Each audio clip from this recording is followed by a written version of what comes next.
Now, I guess you're probably sitting down at the moment, feeling quite relaxed, maybe even with your feet up and your hands folded in your lap. So, without wishing to be annoying, let's induce a little bit of activity. I want you to do this with me, okay? You don't need to do too much, don't worry. All I'm going to ask you to do is raise your arms straight ahead, in front of you, up above your head, and now open and close your hands 5 times. That'll do. And then lower them down by your side. Pretty simple moves, yeah? But believe it or not, you've just moved 54 bones in your arms and hands. You've engaged your deltoids, your trapezius, there's a little bit of bicep, triceps, and work in the forearms. Opening and closing your hands required a little bit of work, so your heart rate may have gone up slightly. Maybe you're even breathing a little bit more heavily now. Now, to do all of that, your body needed energy, and although you performed what felt like a very basic movement, the marvel that is your body performed many steps and a number of quite complex processes had to take place in order for you to achieve the simple goal of raising your arms and moving your hands. So how much do you really know about human energy, and particularly its role in helping you to lose weight or to maximize your fitness? Over the course of the next 30 minutes, I'm going to help you to understand where energy comes from, the amazing ways in which your body can use it, and how you can optimize its use in exercise, whether your goal is to shift unwanted body fat, to simply enjoy playing sport with the kids, or even to compete at the next Olympic Games. Although hurry, it's not far away now. Let's start right at the beginning by considering the 3 essential compounds that we desire from the foods we eat and place into our body's furnace to provide the energy for movement. Carbohydrate, or starch, found in pasta, bread, potatoes, it's an ideal source of energy because it can be easily converted into glucose, the form of sugar that's transported and used by your body for energy. It's stored in both your muscles and the liver.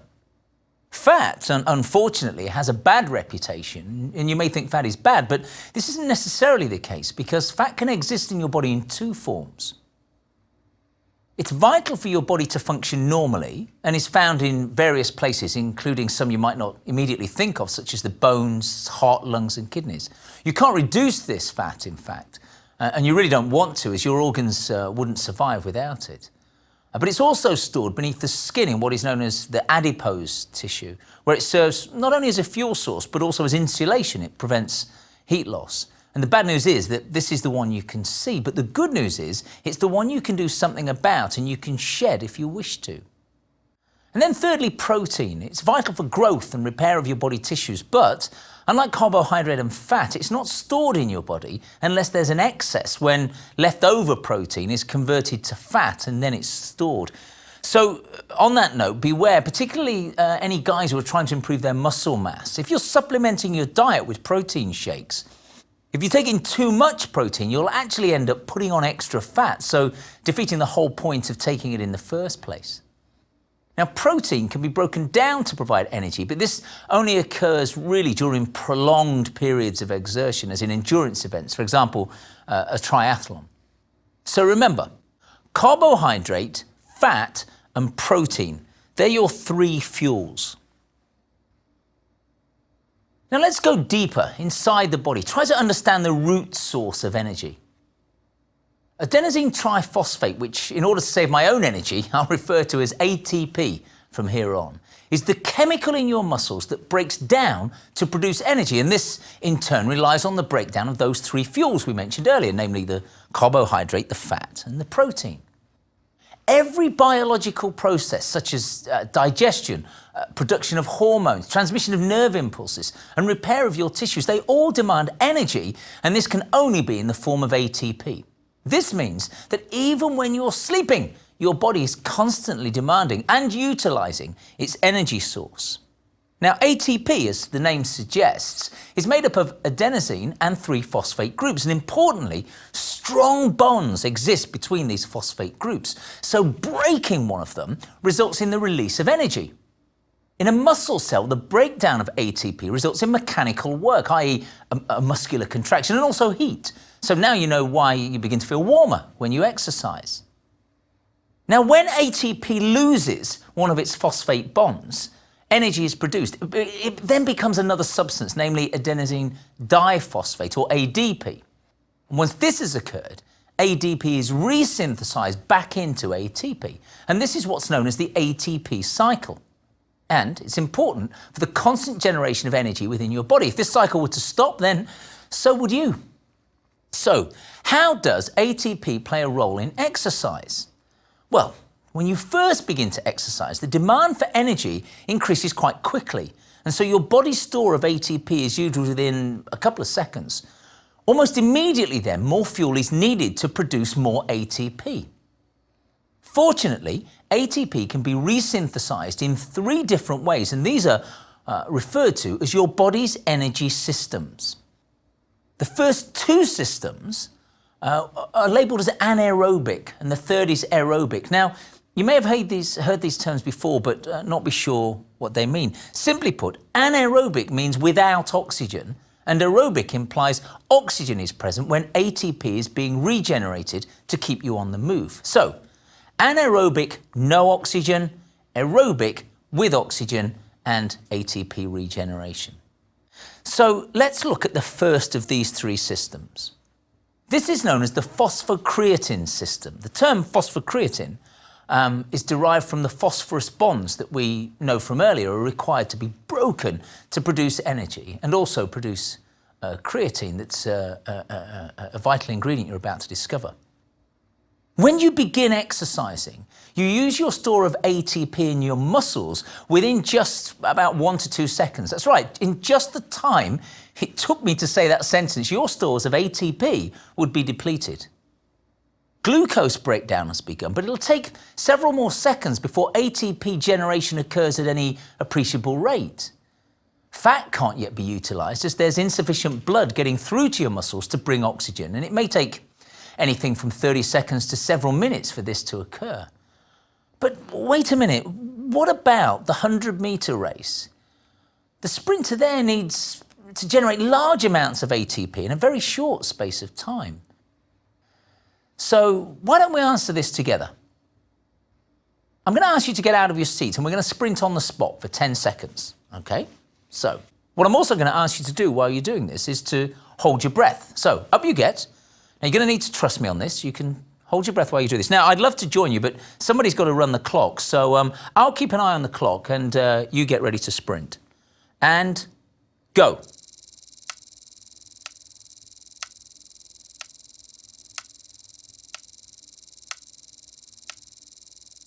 And stop. And take a seat. Now you'll have noticed that it's possible to do that. We can sprint without breathing. Your body didn't suddenly shut down after a couple of seconds. And this is because although there's no further store of ATP in your muscles, there is a small amount of creatine phosphate. Although this can't be used directly to bring about muscle contractions and therefore movement, it can donate a phosphate molecule to ADP, making it ATP in one step. Remember that cycle we talked of earlier. Now, there's not a great deal of creatine phosphate inside the muscle, only around 10 seconds worth. But this is enough to get you started until more time-consuming processes begin to kick in. You'll also have noticed it was possible to run the 10 seconds, as I said, without having to breathe in again, so proving that this is truly an anaerobic process, i.e. no oxygen is needed. Now, by the time ATP is generated by other pathways, creatine phosphate may not be needed again for the rest of the workout. On the other hand, if you're doing a sport that involves short bursts of maximal effort interspersed with bouts of, say, much lower intensity, so if you're doing interval training perhaps, which we mentioned earlier in the series, then again the creatine phosphate system would come into play as it's the only pathway capable of generating ATP quickly in the absence of oxygen. Although we can get creatine from the meat we eat, we don't have to, as it can be synthesized in our liver, which is lucky for vegetarian sportsmen and sportswomen. Your liver puts the creatine into your bloodstream, and then your muscles remove it from the blood according to your needs. Blood levels are kept constant, so the more creatine your muscle removes, the more creatine your liver will make. And the good news is, the more you use your creatine phosphate system, the more creatine phosphate you will be able to store inside your muscles, so making the job easier for your liver. It's not easy to exhaust the capacity of your liver to provide you with adequate amounts of creatine, but there is some evidence that the process of creatine synthesis in your liver and uptake by your muscles may become the deciding factors if you're exercising at very high intensity for repeated bouts. In these circumstances, creatine supplementation may be helpful in maintaining creatine levels inside your muscles. This implies you may be able to perform more intense bouts in a specific amount of time, but be aware that creatine supplementation isn't effective as a performance enhancer under other circumstances. It really only works if you're competing or training at that level.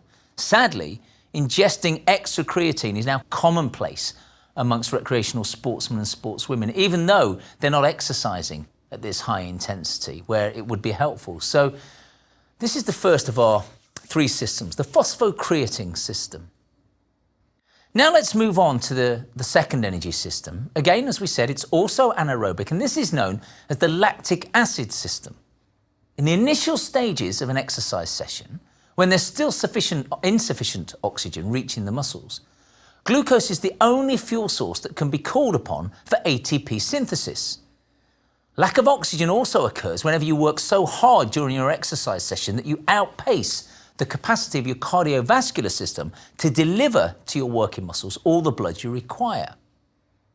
The point when this occurs and you fatigue is dependent upon your fitness level, and it's called the anaerobic threshold. Now, for very fit people, this will happen at high exercise intensity, but for unfit people whose hearts are not used to working very hard, the anaerobic threshold would occur at a much lower exercise intensity. Think of it as a continuum. The fitter you are, the further along that line you'll be. Now, the breakdown of glucose molecules is very efficient and generates a significant amount of ATP, but ideally, this metabolism of glucose needs oxygen. It also needs time, as a large number of steps are involved in the process. Fortunately, though, glucose can go some way down this pathway without oxygen and produce a little of the ATP we need, and this process is called glycolysis. However, this process can deplete your glucose stores quite rapidly, so you can only perform this for a short while, unless another energy source kicks in. You'll start to fatigue and you'll have to reduce the intensity of what you're doing. Another problem is that glycolysis results in production of a compound called lactic acid. Now, although it's believed that lactic acid causes the burning sensation in muscles, it's actually the hydrogen ions which, together with pyruvate from the lactic acid, are responsible for this. Now, your body, being the design miracle that it is made up of different types of muscle fibers that are designed for different tasks. Your fast twitch muscle fibers in particular are well adapted to carrying out fast rates of glycolysis. Despite this, they can't tolerate the high levels of lactic acid. So when lactic acid builds up, it prevents further ATP synthesis and therefore further muscular contraction. So it leads to fatigue. In these circumstances, you have to either decrease the intensity of the workout a little so that the blood can get to the muscles, and that way you can bring that much needed oxygen. So it might seem odd that your muscle will produce something while working that slows its capacity for more work, but this is your body protecting itself by triggering a natural defense mechanism. In essence, the lactic acid prevents permanent damage during extreme exertion, since it slows the key systems required to maintain those muscle contractions.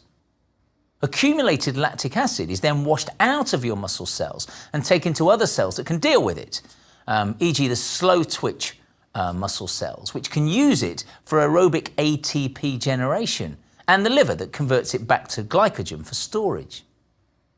This is an extremely useful energy system, as it allows you to increase your fitness levels by working at a higher rate of intensity. So there you have it. That's the lactic acid system. Now, the last of our 3 energy systems uses oxygen, and so it's known as the aerobic system. Once the blood flow is increased to bring sufficient oxygen to your working muscles, aerobic production of ATP predominantly generates carbon dioxide that you breathe out, and also water. So now you know why you sweat when you work out. In the presence of oxygen, fat can also be used as a fuel to make ATP, as its breakdown shares the same pathway as the aerobic phase of glucose breakdown. This means that limited glucose stores will be conserved for when you really need them, i.e. the harder phases of your workout. Remember though, fat can't be used for ATP generation alone, even when there's plenty of oxygen. There must always be a mixture of fat and glucose. This is because glucose breakdown provides an important compound that is essential for fat metabolism.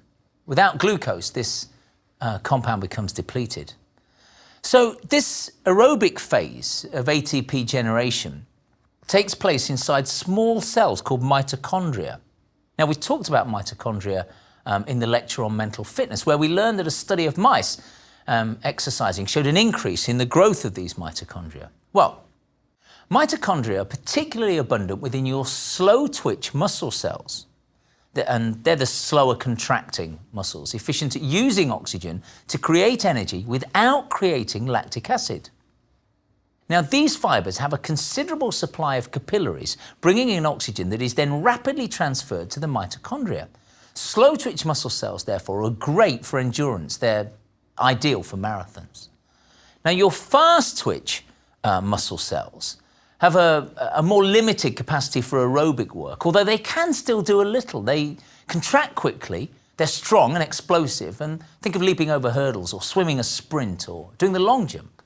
That's what they're for. So there you have it, your aerobic energy system. So why don't we take a look now at how the energy systems interplay in delivering us the fuel we need during exercise. So let's imagine we're having a workout. At rest, both your aerobic and anaerobic energy systems operate. The relative contribution of each would vary from individual to individual, depending on a wide range of factors. But more than likely, the aerobic system would predominate, as your cardiovascular system at this point is able to meet the demand for all of the cells in your body that require oxygen. As you start exercising, there'd be an immediate increased demand for energy by your muscles that may not be fully matched by the oxygen delivery. Anaerobic metabolism would dramatically increase, even to nearly 100%, depending upon the speed and scale of the rise in intensity, and aerobic metabolism would decrease. So the phosphocreatine system would be utilized at this stage. However, if you warm up carefully and gradually to this intensity, it may well be that even from the very beginning, some aerobic metabolism would take place. This would gradually increase its contribution as the warm-up proceeds. Indeed, this is why all workouts should really begin with a warm-up that gently increases in intensity. Throughout the warm-up, anaerobic metabolism decreases and aerobic metabolism increases as your heart rate rises until it arrives at its maximum possible contribution. And this is a point we refer to as steady state. This may be at an intensity that feels comfortable and sustainable for some time, as it is at this stage the rate of lactic acid production exactly matches the rate of clearance of it from the cells. Now, come with me on this. I want you to imagine Fit Phil, a regular gym bod. He'll take considerably less time to arrive at this point than unfit Phyllis, as his cardiovascular system will respond a little more quickly to increasing demands than hers. The proportion of aerobic compared with anaerobic metabolism, and therefore fat burning compared to carbohydrate burning at steady state, is variable and dependent on fitness levels. So this means that Fit Phil will begin to mobilize fat as an energy source sooner than unfit Phyllis. So unfit Phyllis may be burning 50% fat and 50% carbohydrate at this steady state point, but Fit Phil could be burning a whopping 70% fat and only 30% carbohydrate. Now, as the intensity rises beyond the anaerobic threshold and carries on rising, it doesn't mean there's a sudden switch to 100% anaerobic production of ATP, but rather there'd be an increasing shift in the ratio of aerobic to anaerobic metabolism. For each little change in heart rate over this point, there'd be a dramatic fall in aerobic metabolism and a rapid rise in anaerobic metabolism until the latter gets to that 100% point. So your body doesn't suddenly switch off one system and switch on the other. And a great example of this would be a soccer player who can constantly shift almost seamlessly from gently jogging up to the opposition's box for an offensive corner and then sprinting back to defend a counter-attack. Now, for Fit Phil, as the intensity of exercise increases, he may very well be close to his maximum working heart rate, but Phyllis would still be at a lower percentage of a maximum working heart rate. By now, the lactic acid we talked of earlier will be building up rapidly to the point where it would stop energy production. The only option here is to decrease exercise intensity for a minute or so. Once the lactic acid has been cleared and your heart rate has dropped below the threshold again, a higher workout intensity can then be continued. Now, the majority of the workout may be spent either maintaining a heart rate that would keep you in steady state, e.g. in an aerobics class, or alternating between spurts of high intensity activity and then periods of recovery at lower intensity. So, for example, a spinning indoor cycling class. You may have thought that lactic acid suddenly appears and causes you to stop exercising, or at least cut down intensity, but it's actually generated throughout the whole workout. Unless the anaerobic threshold is exceeded, though, it'll be cleared by the blood flow at a similar rate to which it's produced and will be unlikely to cause you problems. So now you know how your energy systems play their part in a typical workout. What we really need to know is, how do we train these different energy systems to get the results we're after, be that fat loss or maximum performance on the sports field? Firstly, the phosphocreatine system. As mentioned earlier, your capacity to store and utilize creatine phosphate increases as a result of doing the sort of training that constantly uses this system.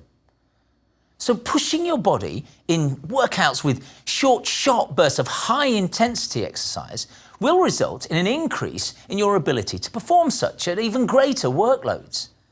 So this brings us back to the interval training I've talked about. So let's go to the workout studio and see what this looks like.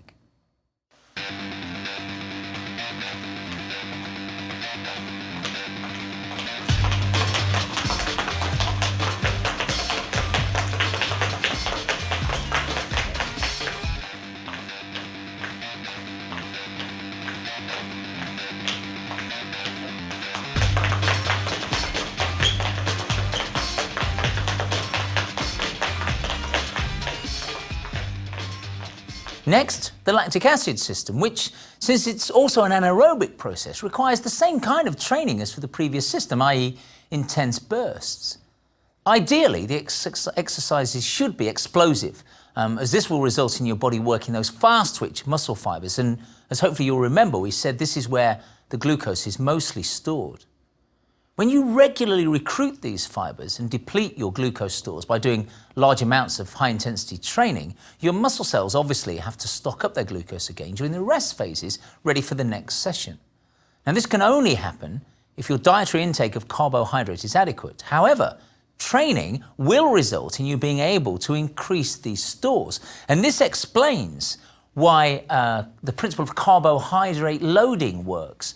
And what that is leading up to an endurance event. If you train to exhaustion and then take in extra amounts of carbohydrate, you can fill up your stores and resulting an increased supply that you can call upon when you need it. So think of the fuel tank on your car. We're making it bigger and then we're going to fill it. So let's see this in action.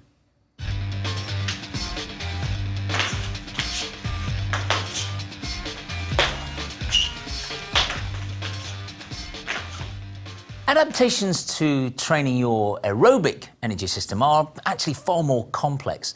Appropriate training here has two main outcomes on this energy system. We want to be able to sustain steady state at progressively higher intensity levels, and also progressively increase the proportion of fat compared with carbohydrate that we burn at steady state, which is, what we're really after. Now, the mechanisms by which These adaptations occur, involve a number of different components, but it's all related to how good your cardiovascular system is at pumping oxygenated blood to your working muscles and how efficient your muscles are at removing that oxygen from the blood and using it to generate energy. An untrained, unfit individual would exceed their steady state, as we said, at a relatively low intensity level.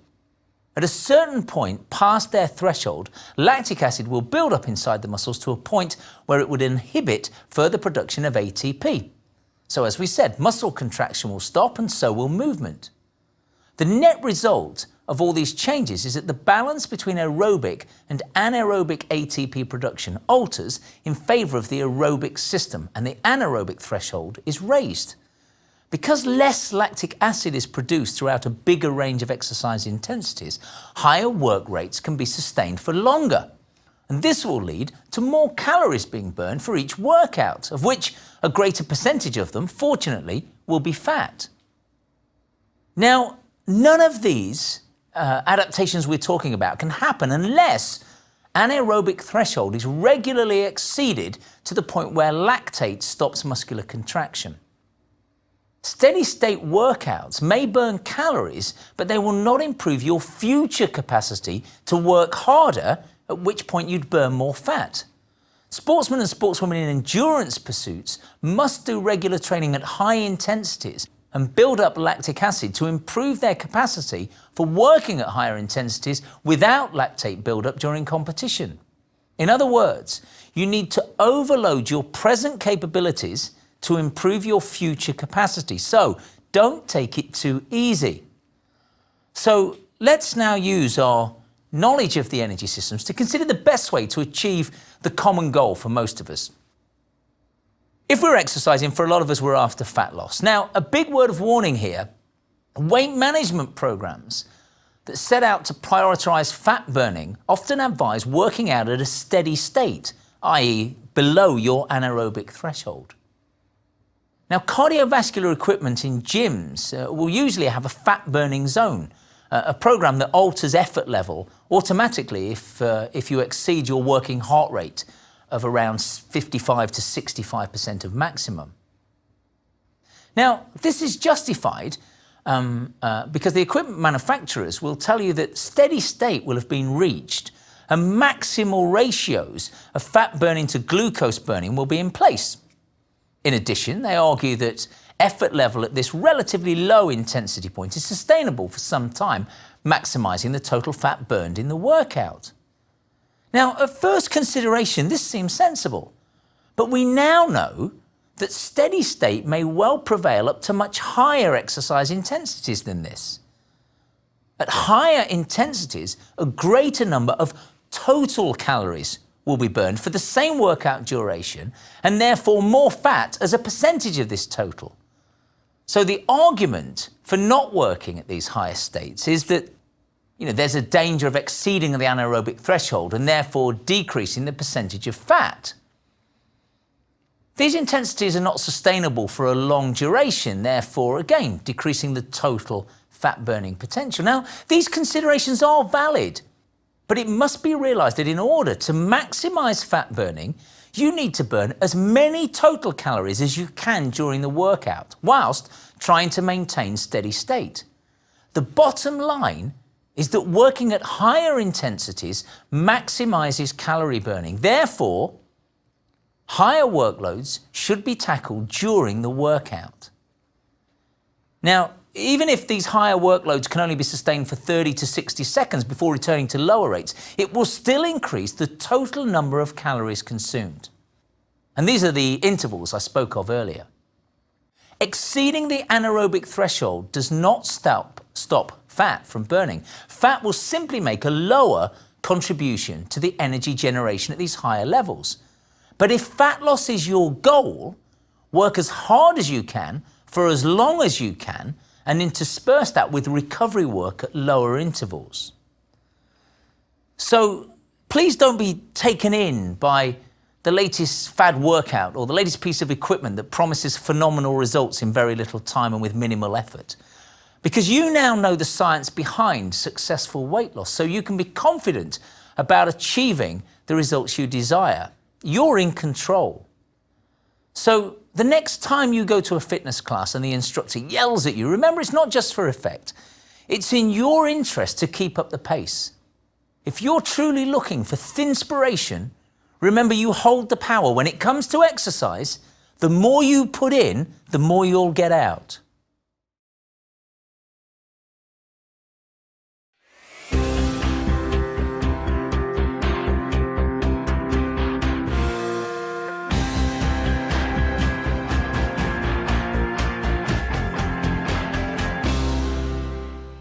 The therapeutic benefits of water have been recognized for centuries by many different civilizations, including the Hindus, Romans, and ancient Greeks. The father of medicine, Hippocrates, advocated the use of water not only for the treatment of a wide variety of diseases, but also as a tonic and a sedative.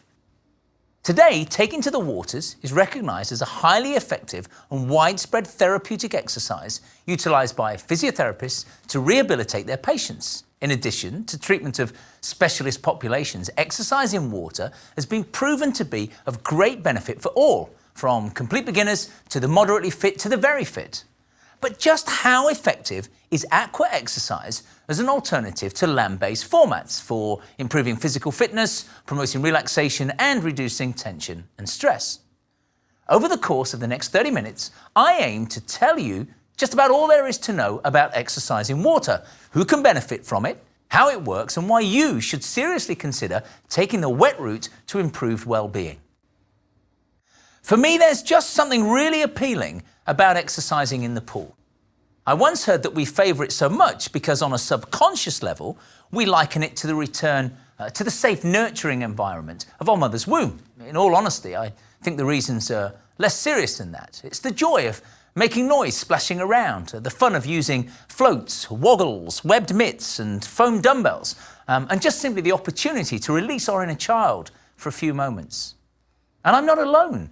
The Centers for Disease Control report that many people enjoy water-based exercise more than exercising on land.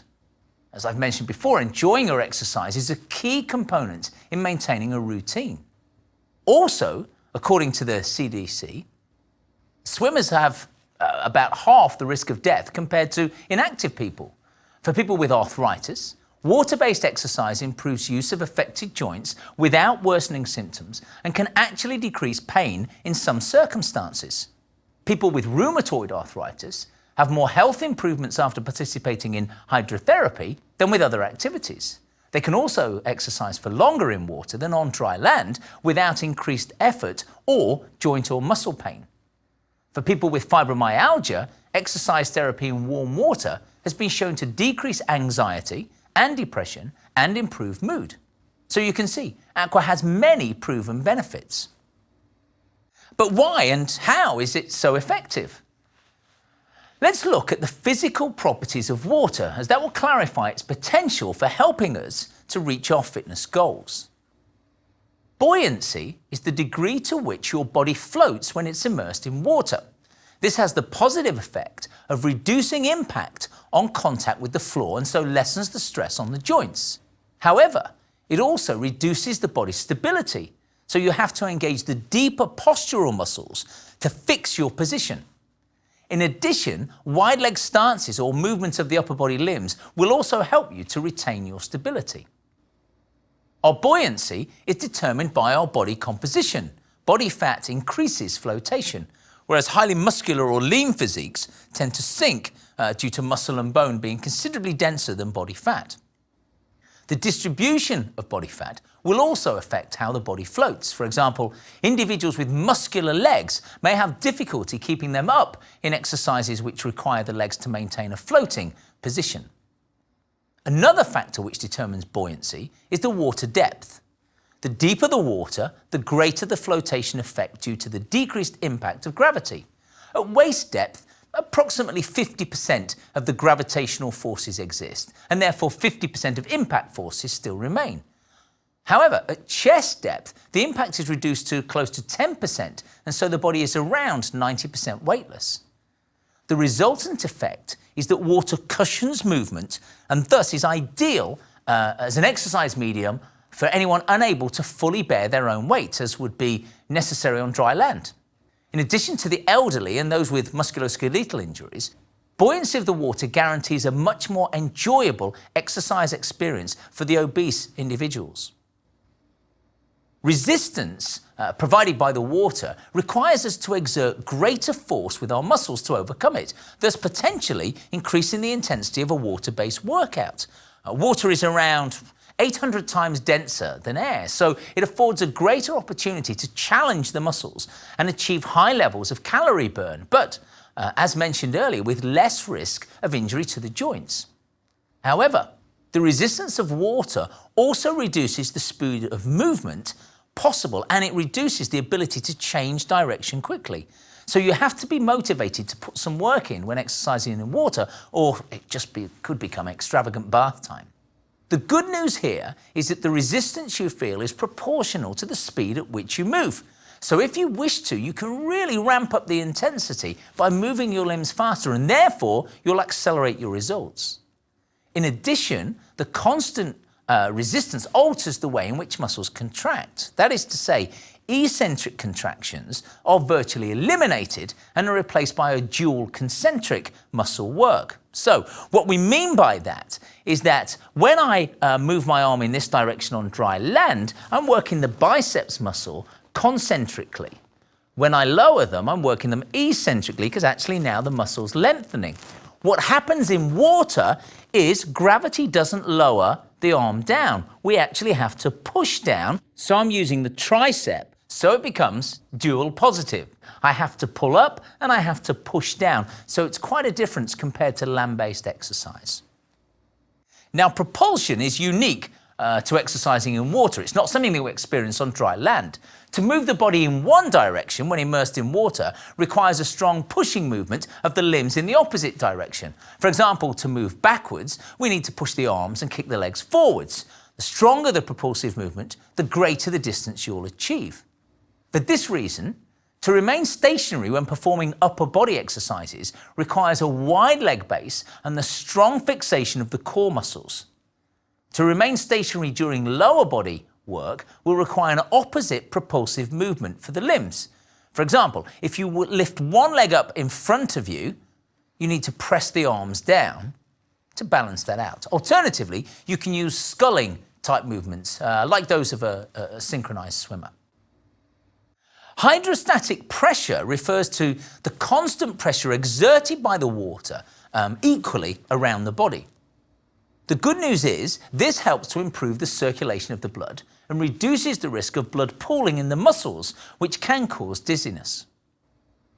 Fluid dynamics impact in two ways, via the smooth flow of water molecules known as laminar flow and turbulent flow that is caused by molecules rebounding from an object in all directions.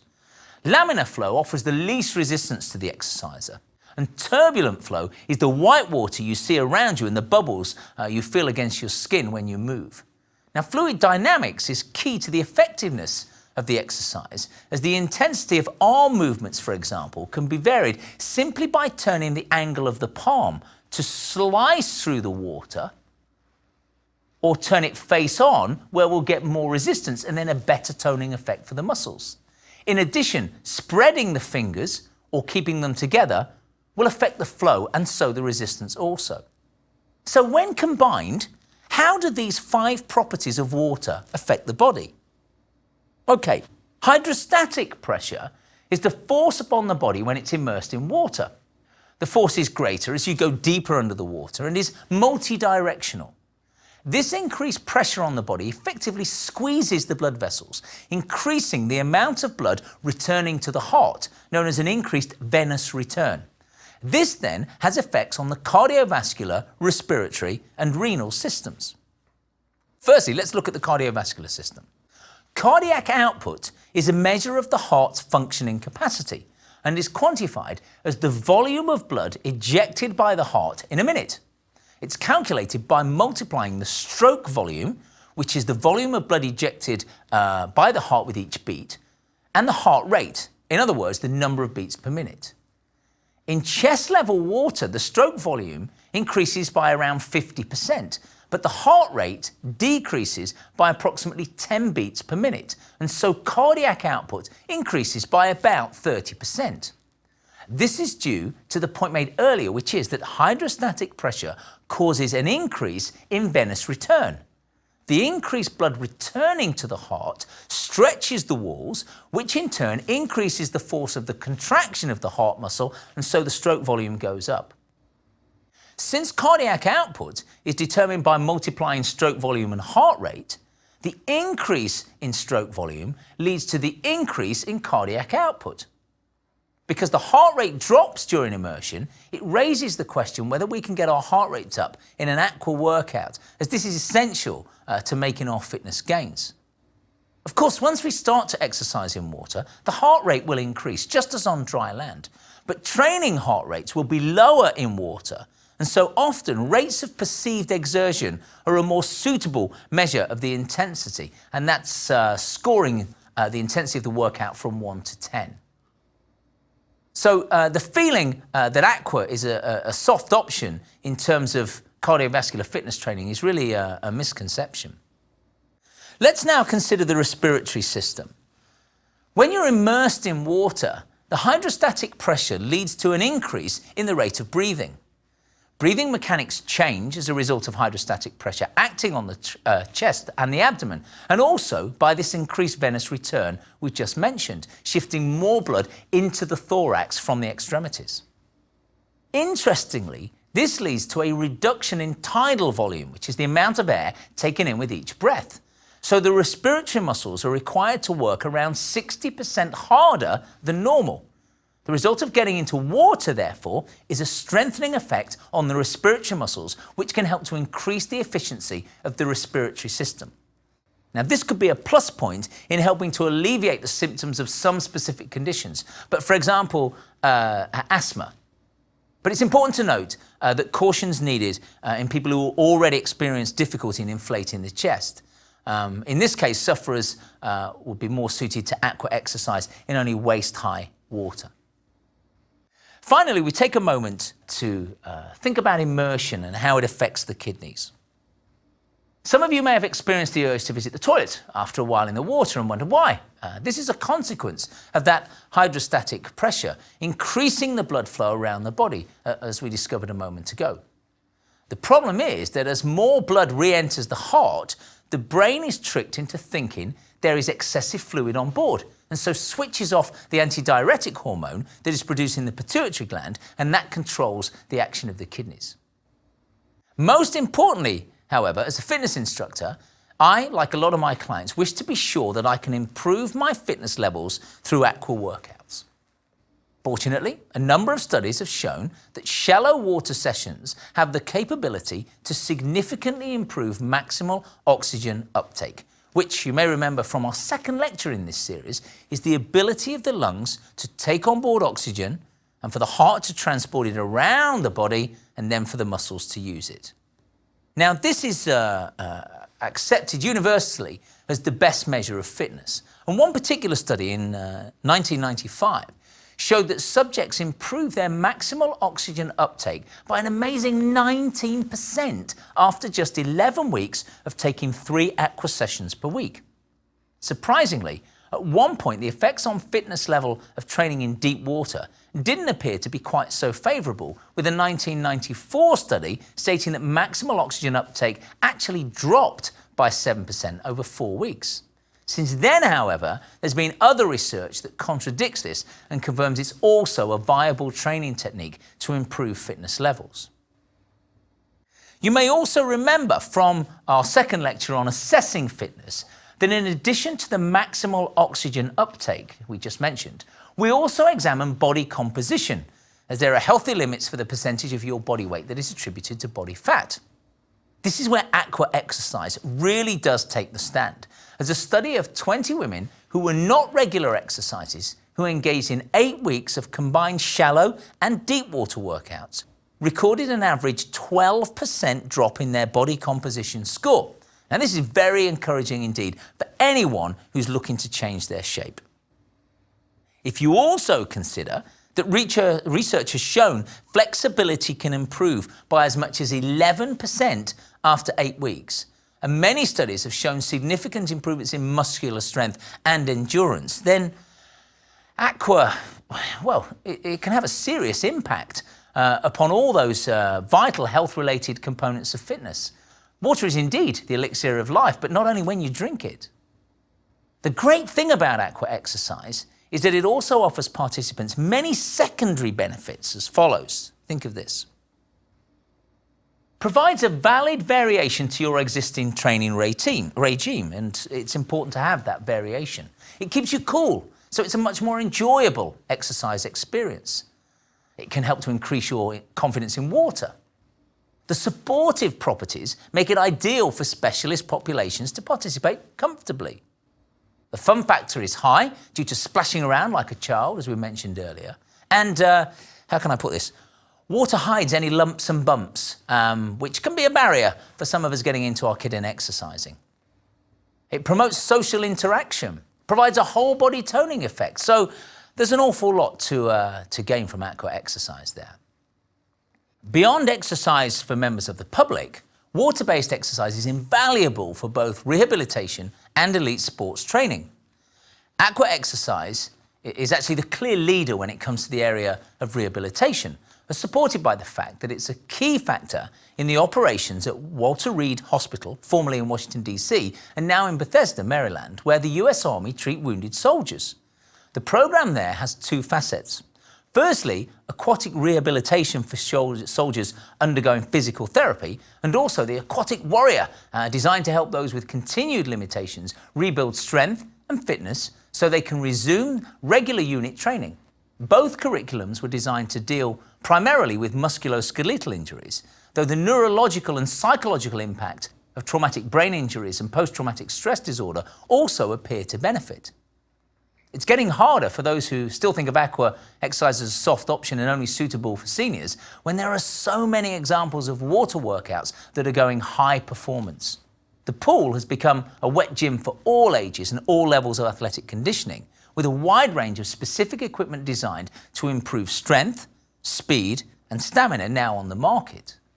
Pools with built-in treadmills, water jets, and TV cameras are now being used by NFL teams such as the Philadelphia Eagles and the Green Bay Packers. You can increase cardiovascular fitness, running form, balance, and even some strength with less normal wear and tear on your joints, said the Eagles athletic trainer. In the elite running world, water workouts hit the news when Kenyan distance star Lorna Kiplagat set the 10-mile world record after spending the preceding 7 days running in the pool wearing aqua running shoes, which have a plastic scoop that increase the resistance.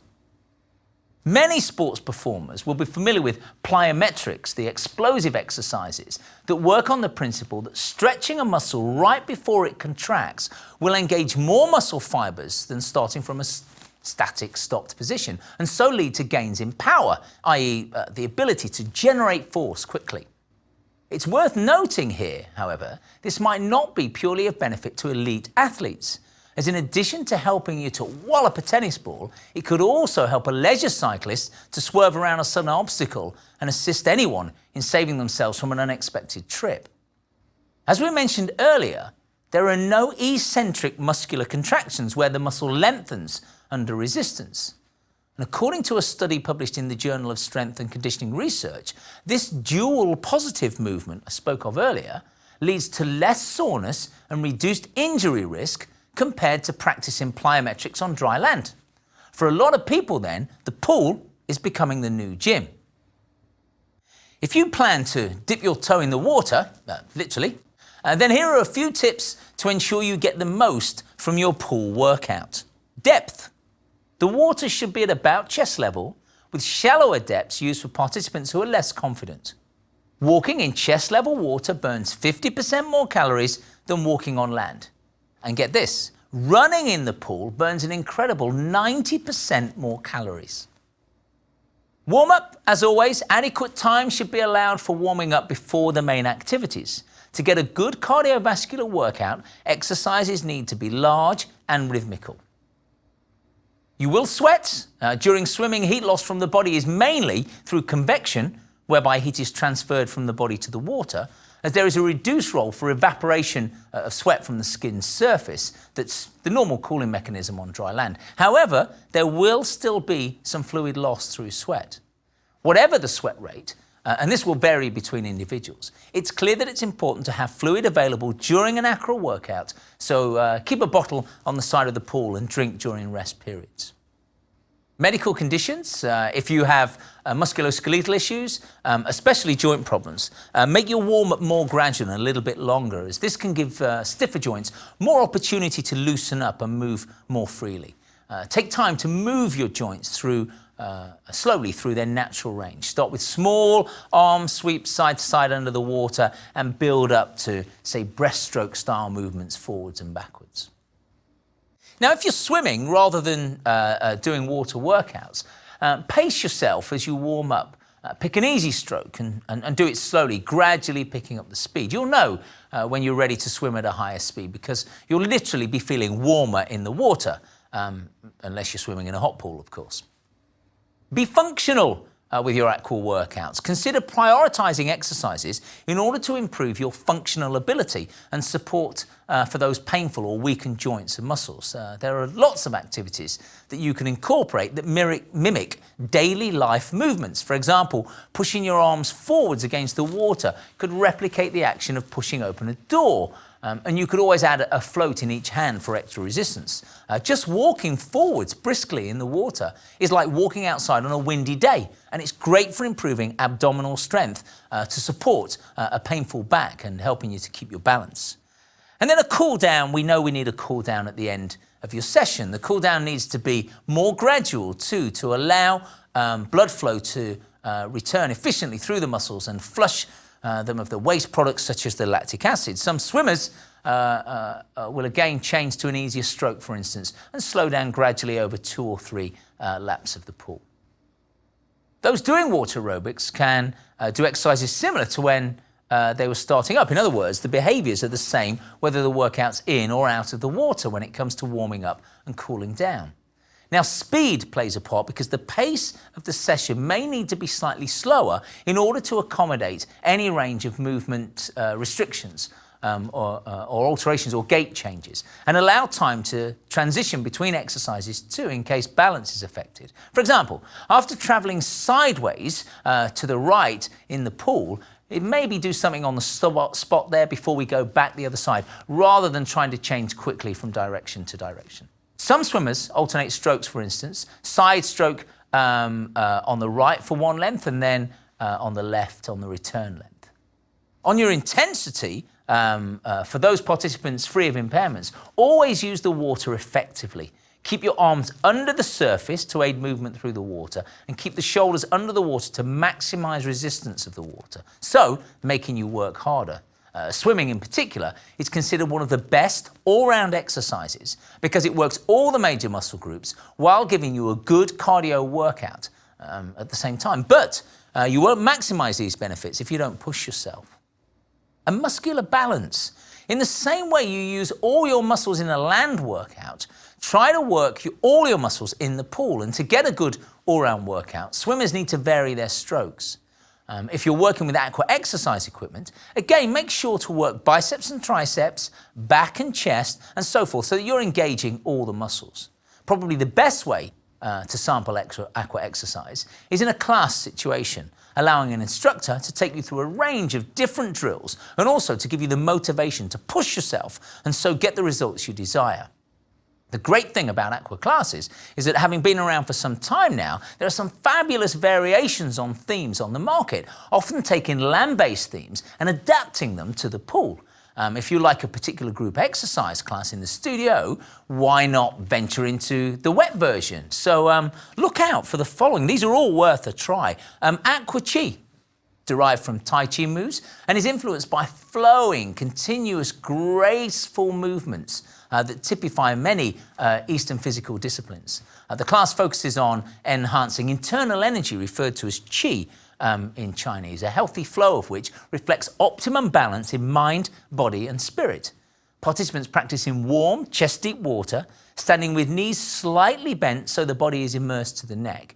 A typical session combines breathing exercises with slow combat style techniques that are based on the movements of animals and the arms, legs, torso flow in continual patterns characterized by softness and roundness, creating a feeling of harmony.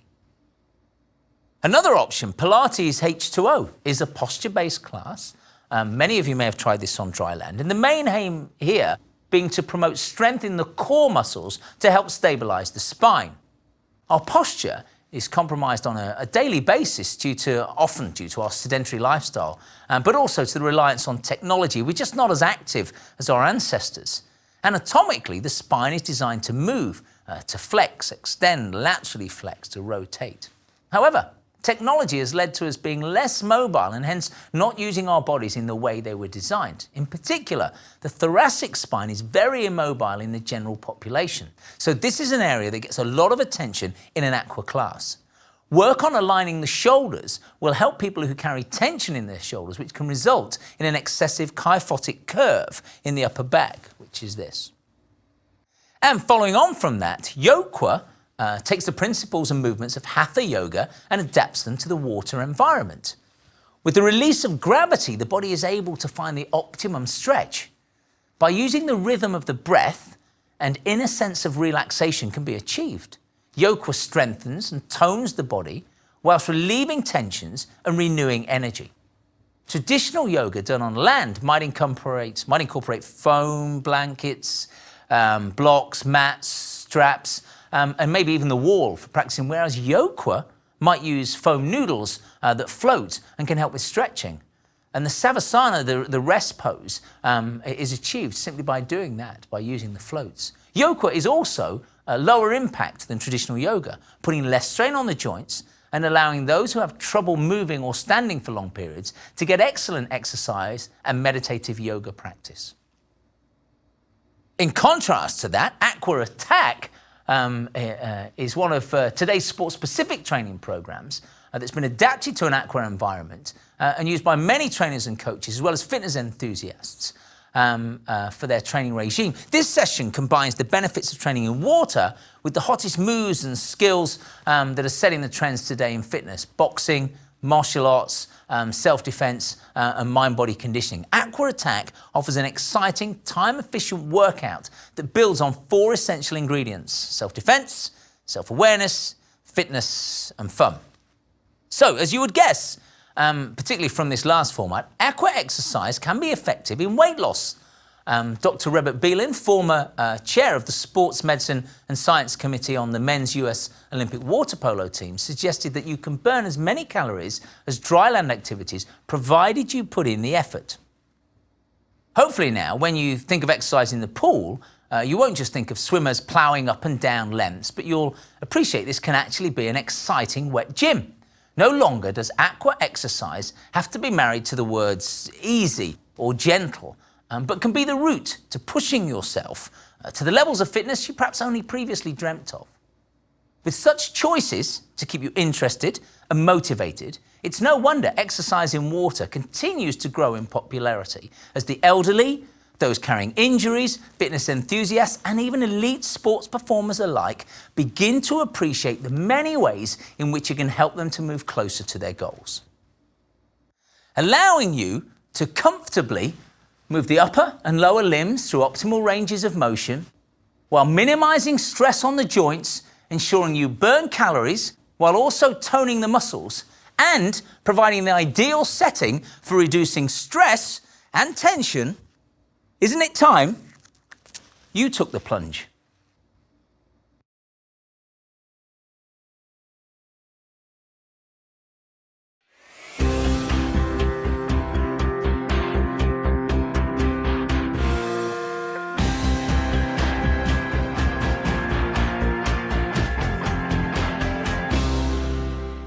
With 650 muscles in your body contributing to around 50% of your body weight, and governing an almost infinitesimal number of movements, it's worth getting to know at least some of them a little better. If you truly wish to achieve any degree of success from your exercise efforts, an understanding of how your muscles work is essential to planning a safe and effective route to a healthier, fitter and slimmer you. Beyond this, digging a little deeper into the unique structure of the muscles is a fascinating journey. The very essence of movement itself relies on the coordinated action of groups of muscles, and so harmony, balance and timing become key components in even the simplest movement patterns. So let's explore how muscles put us in motion. Now, muscles can be divided roughly into three categories. We have voluntary muscle, also known as skeletal muscle, due to it attaching to the skeleton. It's also called striated due to its striped appearance, and it's controlled consciously by the nervous system. The triceps in the back of the arm, the quadriceps in the front of the thigh are examples, particularly that we might focus on in an exercise domain. Involuntary muscle, also known as visceral muscle, is smooth in appearance, and it's not contracted intentionally as skeletal muscle would be. And these muscles are found in the respiratory system, the walls of the blood vessels, where their squeezing has the effect of keeping the blood moving through the body. We talked about this in our cardiovascular lecture. And then there's cardiac muscle, which again, at the same time we talked about, and it's specific to the heart, the myocardium, and it's an involuntary muscle. Now, when we're investigating how muscles work, a key principle to understand is that the muscles and bones of the skeleton form a series of levers with the joints acting as a fulcrum, and the muscles can only exert a pulling force, they can't actually push. Clearly then, muscles can only bring about movement around the joints they span. Now, the force is exerted on the skeleton through three different contacts, either via a tendon at the end of the muscle, such as the biceps, or directly onto the bone, an example being the triceps, or via a fibrous sheath that's known as an aponeurosis, with an example being the large abdominal muscle and the way it contacts at the bottom. Being the amazing spectacle of human engineering design the body is, it conveniently features a balance of muscles at the front and back, so enabling a wide range of movement in all directions. Examples of these opposing pairs would be the bicep and tricep, maybe the quadriceps and hamstrings, maybe the abdominals and the erector spinae at the back. And these pairs have to work in unison in that one will have to relax while the other contracts in order for movement to take place. And when analysing movement, we use the term group action. It describes the relationship between various muscles as the skeleton moves. So, as a practical example, let's look at the case of elbow flexion, as in picking up an object or even, taking a drink from a cup. So this movement is brought about by a contraction in the bicep muscle as I lift it up. Yeah. And this is referred to as the agonist muscle, or sometimes called the prime mover. Okay. Now the tricep muscle at the back of the arm has to relax in order for this to take place. So it's called the antagonist muscle. But the story doesn't stop there, because as the muscles really work in isolation, there's probably something else at work here. And that's actually the muscle in the forearm here. And that's referred to as a synergist. But then finally, there are muscles involved in holding the body in a fixed position to allow for this to happen. And in this case, it'll be the deltoid muscle that's holding my upper arm in place. Otherwise, I'd just be swinging the cup away from me when actually I'm trying to bend the elbow and lift it up. So this is the group action of muscles, and it actually applies to every movement around every joint. Now, you may have already noticed I've talked of muscles contracting or shortening to move bones closer together, but how does this occur? Well, in order to explain this, we must first establish the construction of a muscle, which is made up of various components. Firstly, the epimysium is a strong connective tissue that surrounds the whole muscle. And within this, we find bundles of muscle fibers. Each of those, again, being covered in its own sheath, its own connective tissue, called the perimysium. Each of these bundles is again in turn made up of other bundles of fibers, wrapped in another covering, and this time it's called the endomysium. So each of these muscle fibers is made up of myofibrils that feature blocks of sarcomeres, each block containing the key proteins actin and myosin, arranged alternatively in thin and thick strands.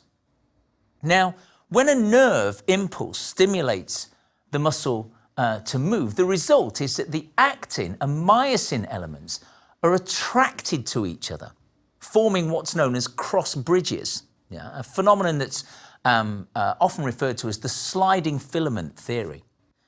As a result of that, the sarcomere shortens, and as this happens down the whole length of a muscle fibre, it'll clearly shorten. Now, if one end stays fixed, the other end will move. So if we think about that bicep work shortening as we lifted the cup, if this end stays fixed, then this end's going to move. Yeah? Now, the force generated by the muscle is dependent upon the number of muscle fibres brought into play. So a lightweight like the cup wasn't really too demanding for me, so I only engaged a few muscle fibres, whereas a heavyweight will be the opposite. So more specifically, rather than fibres, we talk about the number of motor units recruited. That's the key to handling differing loads. And a motor unit is the label given to a group of muscle fibres and the nerve that links them to the central nervous system, i.e. the spinal cord. And these work on an all or nothing basis. So once a nerve is stimulated, all the fibres it attaches to will kick in. Now, motor units differ in that those that require precise movement, such as the eye muscles, may have one nerve controlling only a few muscle fibres, whereas, for example, the buttock muscles may have one nerve serving hundreds of muscle fibres because we don't need too much dexterity in our movement there. Now, interestingly, not all muscle fibres are the same. Our muscles are made up of a mix of what we call slow twitch and fast twitch fibres. We talked about this earlier. So just as a reminder, slow twitch muscle fibres tend to be red in colour as they hold myoglobin, which is where oxygen is stored. They also contain a high concentration of mitochondria, which you may remember is an enzyme that's vital for the production of energy in the muscle cells. We talked about that in lecture 13. Now, these muscle fibres are slow to contract, but also slow to fatigue. So they're ideally suited to activities of a lower intensity and a longer duration. Now, the fast twitch fibres, however, are white in colour, and they actually hold low levels of mitochondria. They contract quickly, but they also tire equally rapidly. So they're really suited to activities that are high intensity, but short duration. So unlike the slow twitch fibres, fast twitch fibres can be divided into two categories, with some fibres able to contract quickly, but actually having a little bit more staying power than typical fast twitch fibres. And these are what are referred to as a type 2A or pink fibres, they're called. And they're incredibly useful because they can assist the slow twitch fibres if the intensity increases in an endurance activity. But they can also support the fast twitch fibres when they begin to fail and we need a couple of extra repetitions or a couple of extra yards or a few more seconds. Now, the percentage of which fibre type we're composed of, I'm afraid, is genetically dependent. In fact, someone once suggested that if you wish to win an Olympic gold medal, you need to choose your parents and your grandparents very carefully. So, having already mentioned muscle contractions, let's take a moment to define what this means in detail, specifically how muscular contractions can be split into three classifications. Firstly, a concentric contraction. Now, this occurs when the muscle develops tension as it shortens. Okay? Now, I reckon you're probably watching this sitting down. So, what I'm going to ask you to do is to stand up for me, please. Up you get. Come on, I'm waiting. Now, the movement you've just performed was brought about by a concentric contraction in the quadriceps at the front of your thigh as they lifted you up. Okay, so I'm sure you won't mind now. I'm going to ask you to sit back down, please. But while you do that, focus on the feeling in your thighs. Now, you've just performed here an eccentric contraction of the quadricep muscles. They were tense in order to lower you slowly rather than just falling down under the influence of gravity. So they're protecting your joints from injury. But this time, they were also lengthening as you sit down, as you worked your muscles against the resistance of your body weight. Now, surprisingly, it was as long ago as 1882 that it was first discovered that muscles contracting eccentrically can exert a greater force than when contracting concentrically. And this is due to the longer duration of the cross bridges that we talked about earlier of the protein filaments. Now, much time has been devoted to researching this phenomenon. As a result, negative training, as it's known, is now regularly deployed by elite sports trainers and in rehab applications. Now, in order to execute the two movements you just did, your spine had to remain fixed. And so your upper body was raised and lowered with you staying upright. Now, the deeper abdominal muscles, the erector spinae muscles in the lower back, had to brace, but they didn't actually move. And this type of contraction, where the muscle doesn't shorten or lengthen, is referred to as an isometric contraction. Yeah? So in our previous example, if we think about the quadricep muscles that I said contracted concentrically when you stood up and eccentrically when you went down, if you were to stop halfway, in that kind of halfway between sitting and standing position, that would be an isometric contraction in those quadriceps. So in designing exercise, fitness professionals need to understand precisely which muscles create movement and about which joints to ensure that the workout is effective and safe. And this takes into account awareness of the origin of the muscle, which is the end generally nearest the center, and the insertion where it attaches on the other side of the joint. So here are some key examples of movement and muscle. So let's start with the elbow. So if we start at the elbow, the movements that we get about the elbow, as we've already seen, a flexion, this bending that's brought about by the biceps. We also have a straightening, extension, that's brought about by the triceps.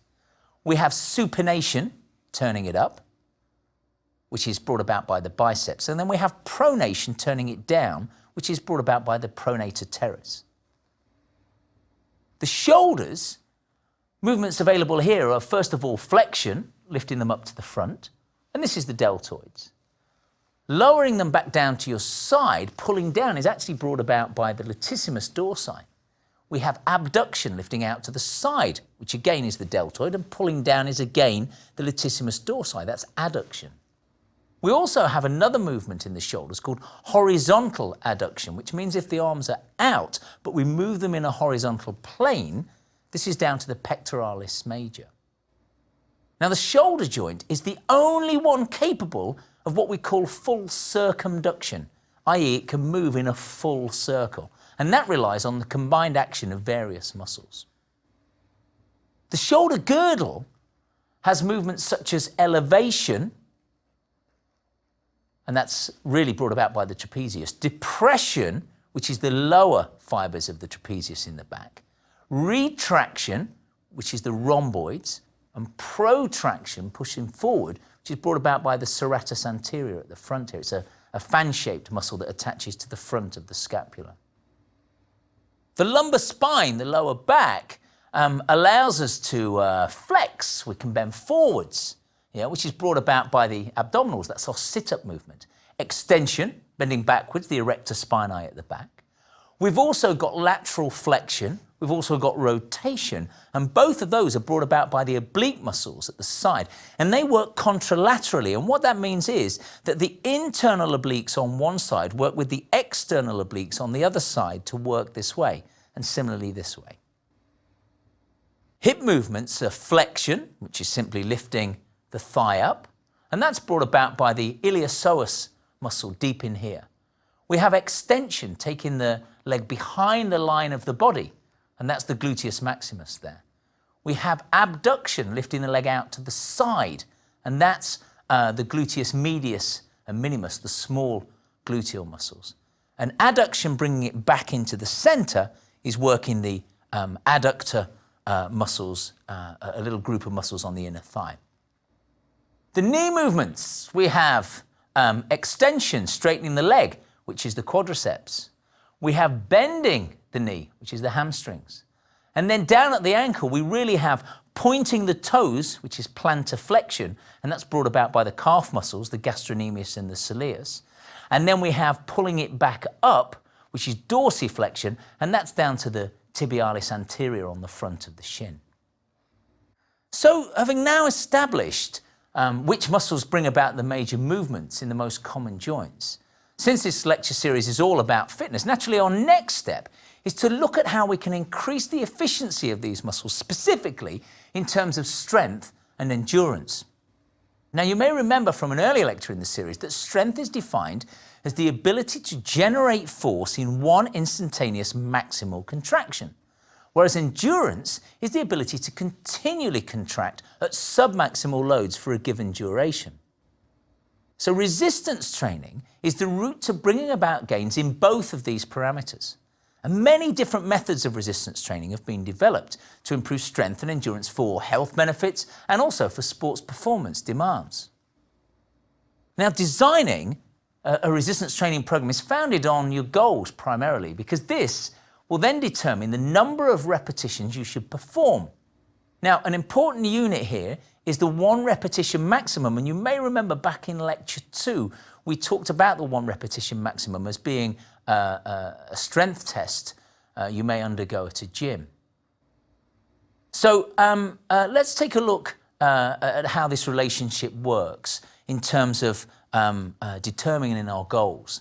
The relationship between the result we're after, the number of repetitions and the load that we're lifting, is known as the strength continuum. Now, the drawback with this approach, as we've said there, is that it relies on identifying this 1 repetition maximum, and that can be a timely process, and it presents a potential injury risk for anyone who's not already accustomed to regular resistance training. But fortunately, trial and error can help to identify the appropriate weights to work with, and we use the rule of thumb that if the last couple of repetitions are difficult to complete, whether you're in the low for strength, mid for the mix, or high for endurance repetition range, then you'll have the right load and you'll be in that correct percentile area. Of course, over time, you'll become stronger if you're working out regularly, and therefore these loads will need to be incrementally increased to get to that point where you're achieving fatigue on each exercise. Now, in addition to the repetition range and the load, there are a number of other variables that warrant consideration when designing a safe and effective workout plan. Exercise selection should address specific individual desires, for example, to achieve a flat stomach, but should ideally follow a whole body approach that ensures all-round development, and this helps to reduce the risk of injury due to muscle imbalances. Compound exercises that engage a number of muscle groups are favoured over isolation exercises, as they're more likely to mirror everyday movement patterns. So a compound exercise would be something like a chest press, a press up. So if I were to lean against the podium and take a little press up position, I'm actually working here through the triceps at the back of the arm, the shoulders at the front, and the chest.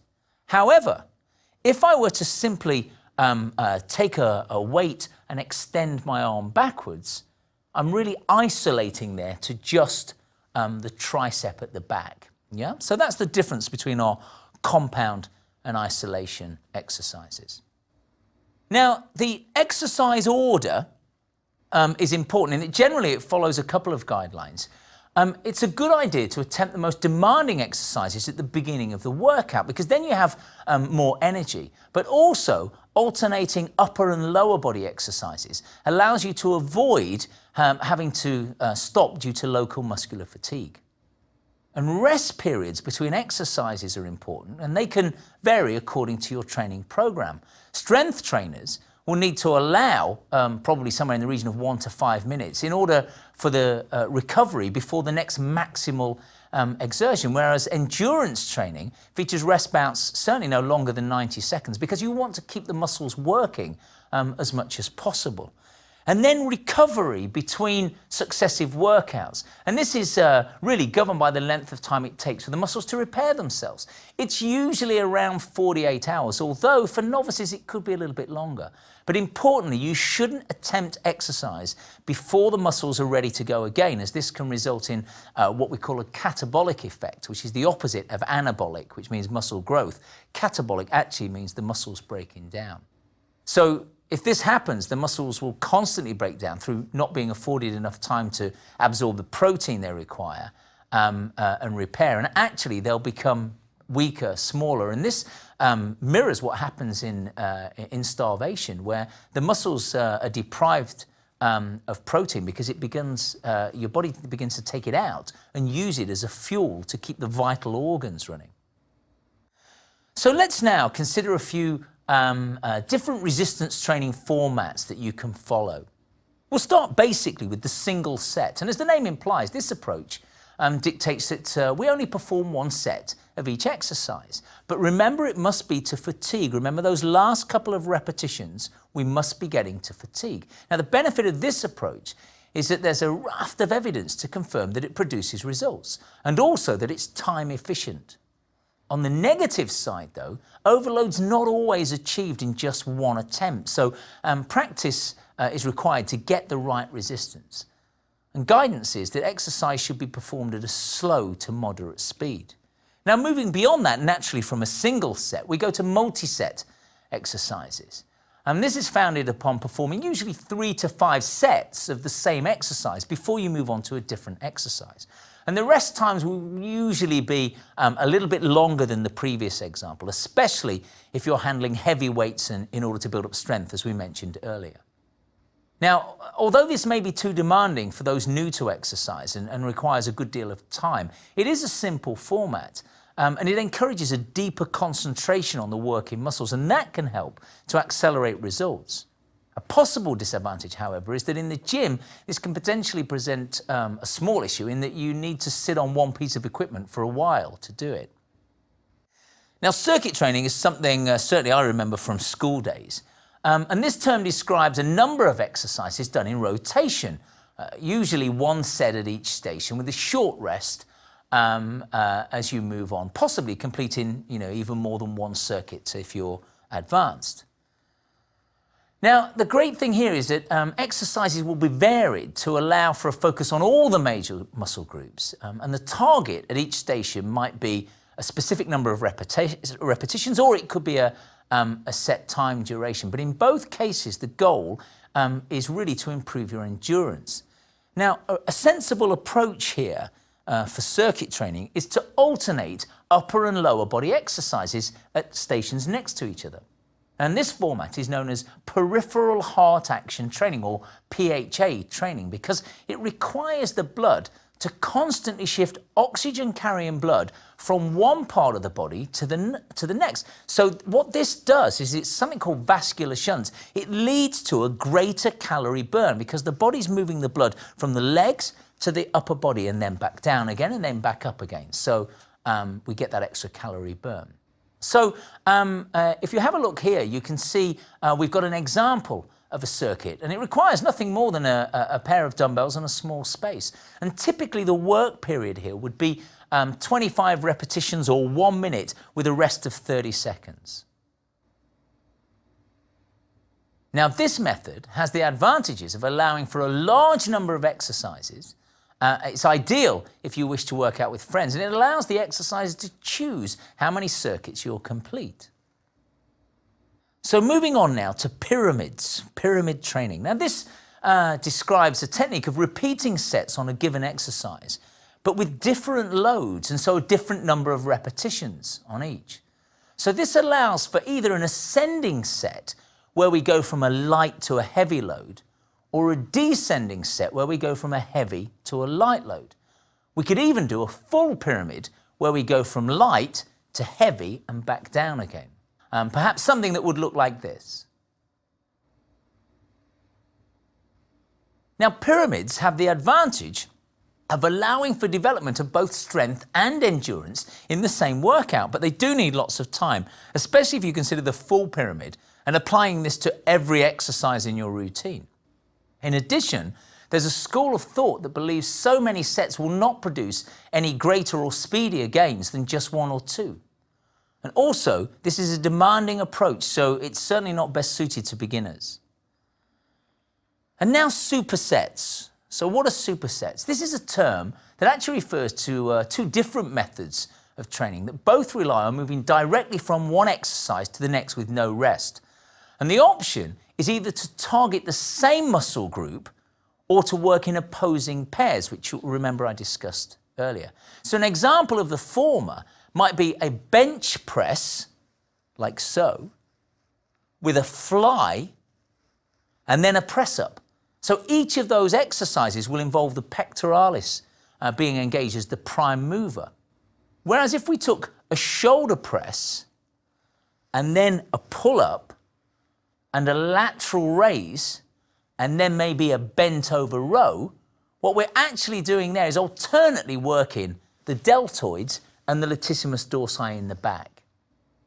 Now, due to reduced rest periods here, these are time efficient because you're going straight from one exercise to the next. And it allows for muscles to be worked through varying movement planes.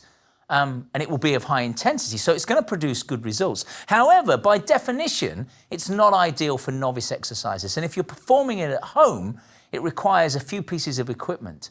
And also you could run into trouble in the gym if other members are using the piece of equipment you need to get onto. And then let's have a look at drop sets. Now, drop sets actually are a type of descending pyramid. It's quite an advanced technique used by those looking specifically to increase muscular size. Now, the intensity will be high, as the aim here is to perform 4 to 6 repetitions to failure with a heavy weight and then quickly remove a small amount of the load, known as stripping, and then immediately go again to see how many you can lift. And then do it again, and then do it again, until we reach complete fatigue. So as you can see, we start to strip the weight and continue to pump a few extra repetitions out. Now, since the result of resistance training will be muscle growth, let's investigate just how this takes place. Now, you may be shocked to learn that the aim of resistance training is actually to injure the muscles at cellular level. We're trying to effectively cause small tears in the cell structure as a result of overloading them. Now, the result of this is that we then get satellite cells drawn to the area to repair the damaged fibers. And this leads to an increased number of protein strands as an adaptive response. More dietary protein will be absorbed, and then the cross-sectional area of the muscle increases. Now, the activity of these satellite cells is governed by the hepatocyte growth hormone, which is released by the pituitary gland, that in turn is controlled by testosterone. Hence the reason males can achieve much greater muscular development than females, even though they both go through, actually, it's an identical biological process. Now, this may be a common fear for women when advised to embark upon a resistance training program, but it's simply not founded. Due to lower concentrations of the male hormone, women just will not grow big muscles, but rather will achieve good tone. And as an interesting aside, it's worth noting here that fast twitch fibers respond better to strength training and are capable of splitting into what's known as a parent and daughter fiber. So it leads to an even greater increase in muscle size, as the cross-sectional area of each of these fibers will then be increased. And this explains why, if we take a look at athletes lining up at the Olympic Games for the 100 metres compared to the marathon, whilst their training regimes may differ, according to the table we looked at earlier, regarding loads and repetitions, the major difference is actually genetic in the way their bodies respond to the training stimulus. As the cellular regeneration process slows down, when coupled with generally declining activity levels, this leads to a loss of muscle mass with aging, and it's referred to as sarcopenia. Fortunately, as we will see in our lecture on age and exercise, the above process will take place at any age. So resistance training can not only slow the effect of growing older, but actually, in terms of skeletal muscle, it can even reverse it. Yes, you heard me correctly. Weight training can actually make you look younger. Now, the American College of Sports Medicine recommends that resistance training should be performed at least 2 times per week, one set of 8 to 15 repetitions to failure on around 8 to 10 different exercises, and professes this will significantly improve your health status. there exists a considerable amount of research to prove that in addition to obvious and potential huge weight loss and aesthetic benefits, weight training leads to adaptations such as reduced risk factors associated with heart disease, osteoporosis, and diabetes. So, when it comes to exercise for improved health, isn't it time that you raise the bar?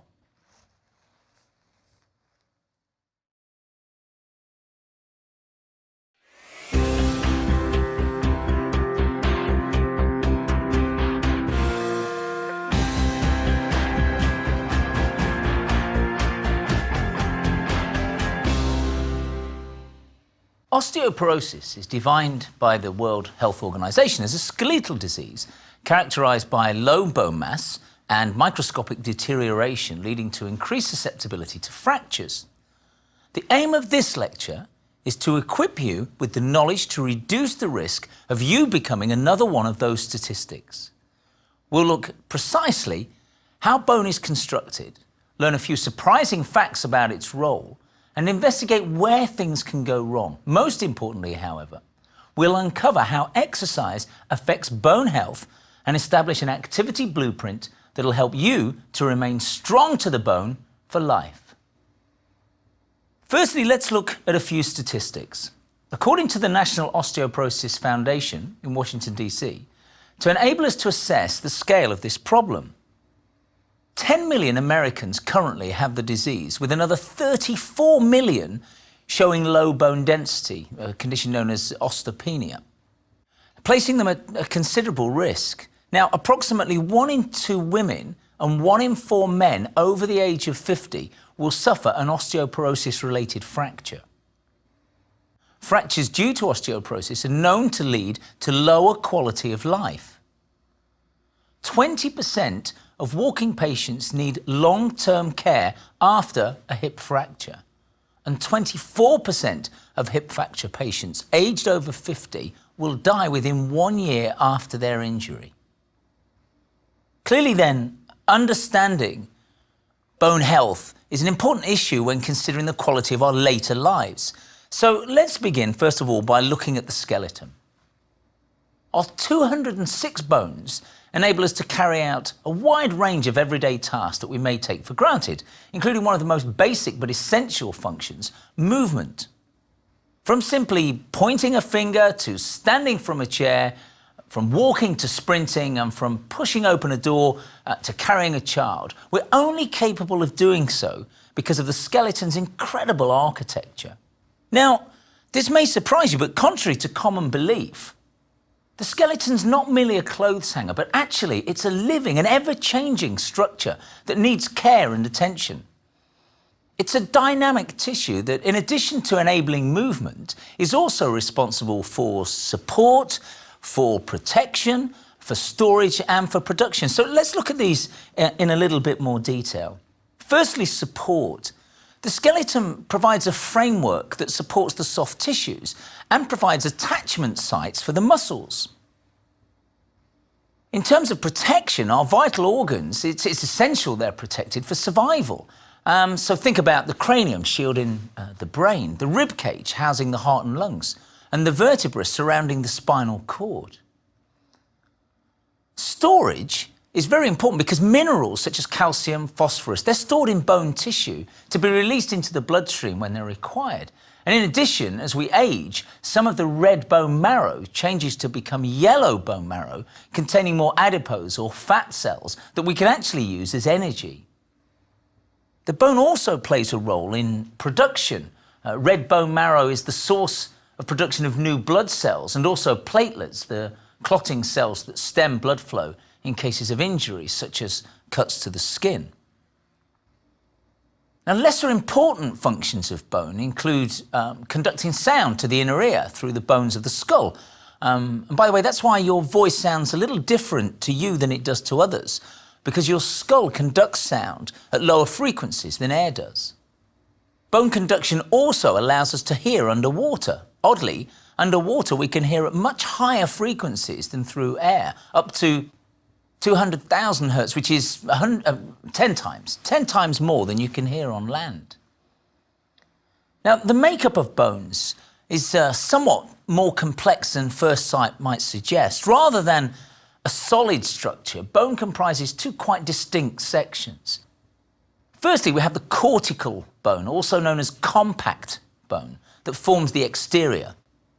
The cortical bone is clearly dense, strong, and it gives the smooth, pale appearance, accounting for around 80% of the bone mass in adults.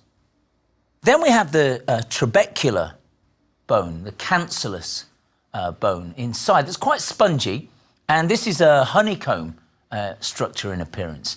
And this is where we find the red bone marrow that produces the blood cells. Coating the outer surface of the bone is the periosteum. It's a fibrous membrane that has a rich supply of blood vessels, providing nutrients for the growth phase and also for the repair after injury. In addition, the ends of most bones are covered in a haline cartilage that acts to both assist shock absorption and reduce friction between articulating bones. Bone has a good compressive strength, hence its resistance to direct pushing forces, but has much lower tensile strength, so is prone to injury from pulling or shearing forces. Now, the bones of the skeleton are divided into different categories based upon their size, their shape, and their location, and we can do this as follows.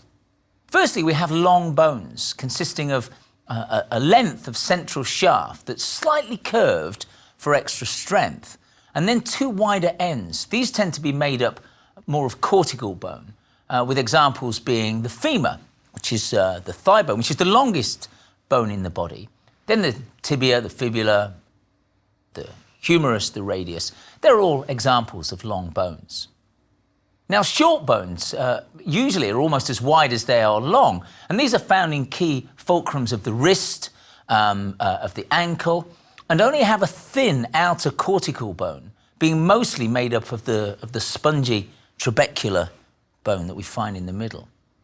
Then we have flat bones, comparatively quite thin. They're made up of two aspects of cortical bone, separated by a layer of trabecular, and offer much needed protection in addition to hosting muscle attachments. And examples of these, the cranium, the sternum, and of course the scapula, the shoulder blades. And then irregular bones have much more complex shapes, such as the hip, the vertebra, and perhaps the bones within the structure of the face. And sesamoid bones, housed within the tendon at points of high physical stress and tension. And the most obvious one would be the patella in the kneecap, which is actually in between the muscle fibers. And perhaps also the pisiform in the wrist. Now, bone growth begins very early in the fetal stage, and it can be formed either from a collection of collagen fibers, as in the skull, jaw and collarbone, or following the formation of cartilage first, as will occur in the long bones.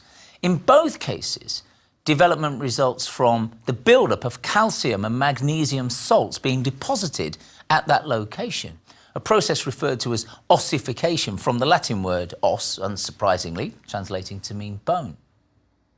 A process of remodeling continues throughout life, with osteoblast cells depositing mineral salts to promote new bone growth, and old bone being broken down and absorbed by osteoclast cells, allowing calcium, potassium and phosphate compounds to be released from the bone into the bloodstream.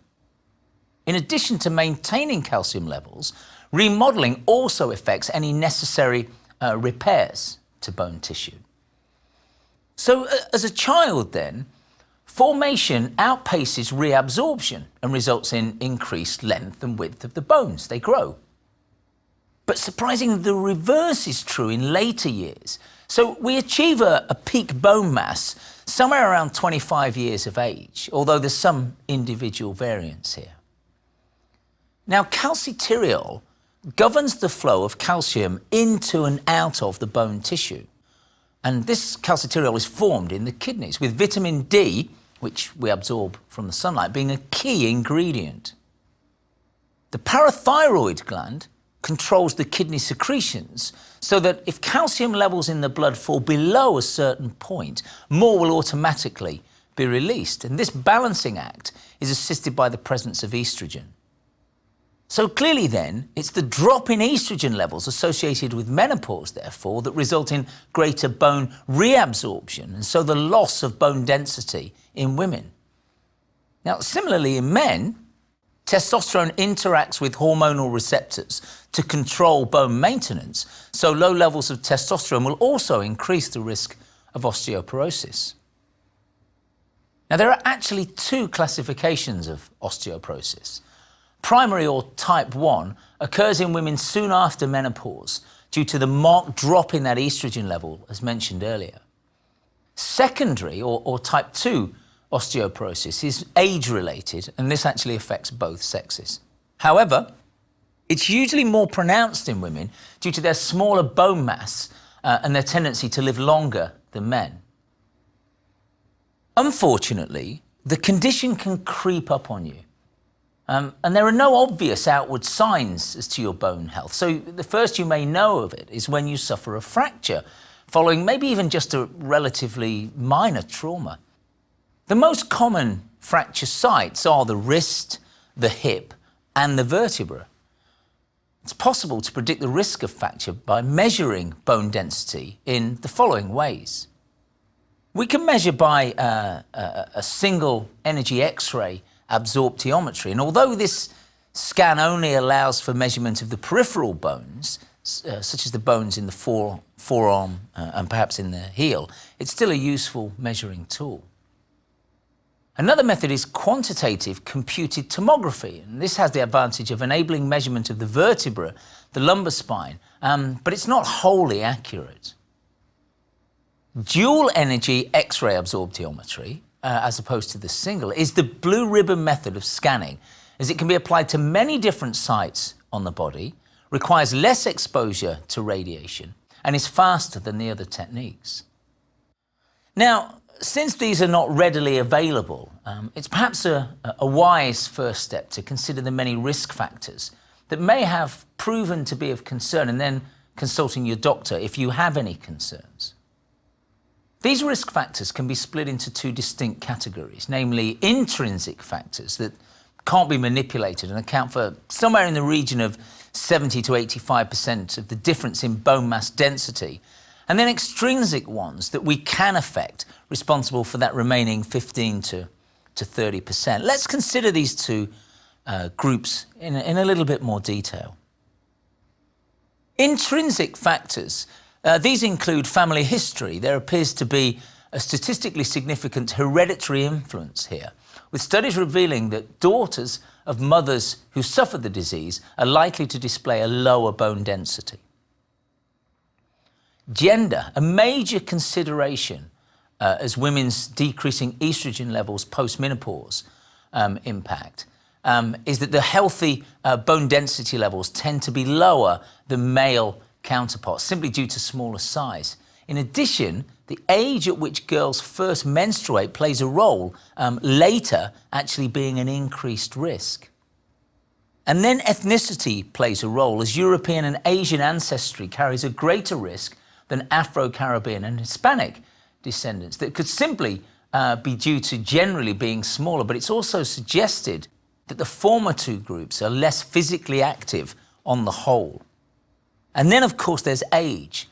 Bone mineral density, we know, generally decreases with increasing years due to that decline in osteoblast activity, resulting in a decrease of around 5% every 5 years after age 65. And then medical history can affect. Sufferers of rheumatoid arthritis, hypothyroidism, Crohn's disease, celiac disease, these all have the effect of increasing the risk of osteoporosis. But let's look now at the extrinsic factors, the things that we know we can manipulate, because this is a little more important for me. Diet, foods that are rich in calcium and vitamin D, will positively affect bone mineral density. As we mentioned earlier, inadequate calcium intake will increase the reabsorption of bone tissue to maintain sufficient blood levels. So dairy, preferably low fat or even better non-fat, is the most obvious route to obtaining calcium, with around 80% of our needs being supplied in this way. In addition, protein has been found to be beneficial in postmenopausal women who are not taking hormone replacement therapy, and also for those whose calcium intake is low. And finally, fruit and veg help to decrease the amount of calcium lost in urine, so again, will have a positive influence on bone density. So collards, rhubarb, spinach, soybeans, these are all high in calcium, for example. Alcohol actually impedes the formation of new bone by removing vital supplies of calcium in the urine production. And so it has a diuretic effect, and that's not a good thing. Smoking, again, you won't be surprised to learn, is not a good thing because it increases the degradation of estrogen in the bloodstream, having a knock-on effect of reducing the amount of calcium absorbed by the bones. And then the really meaty one for me, exercise.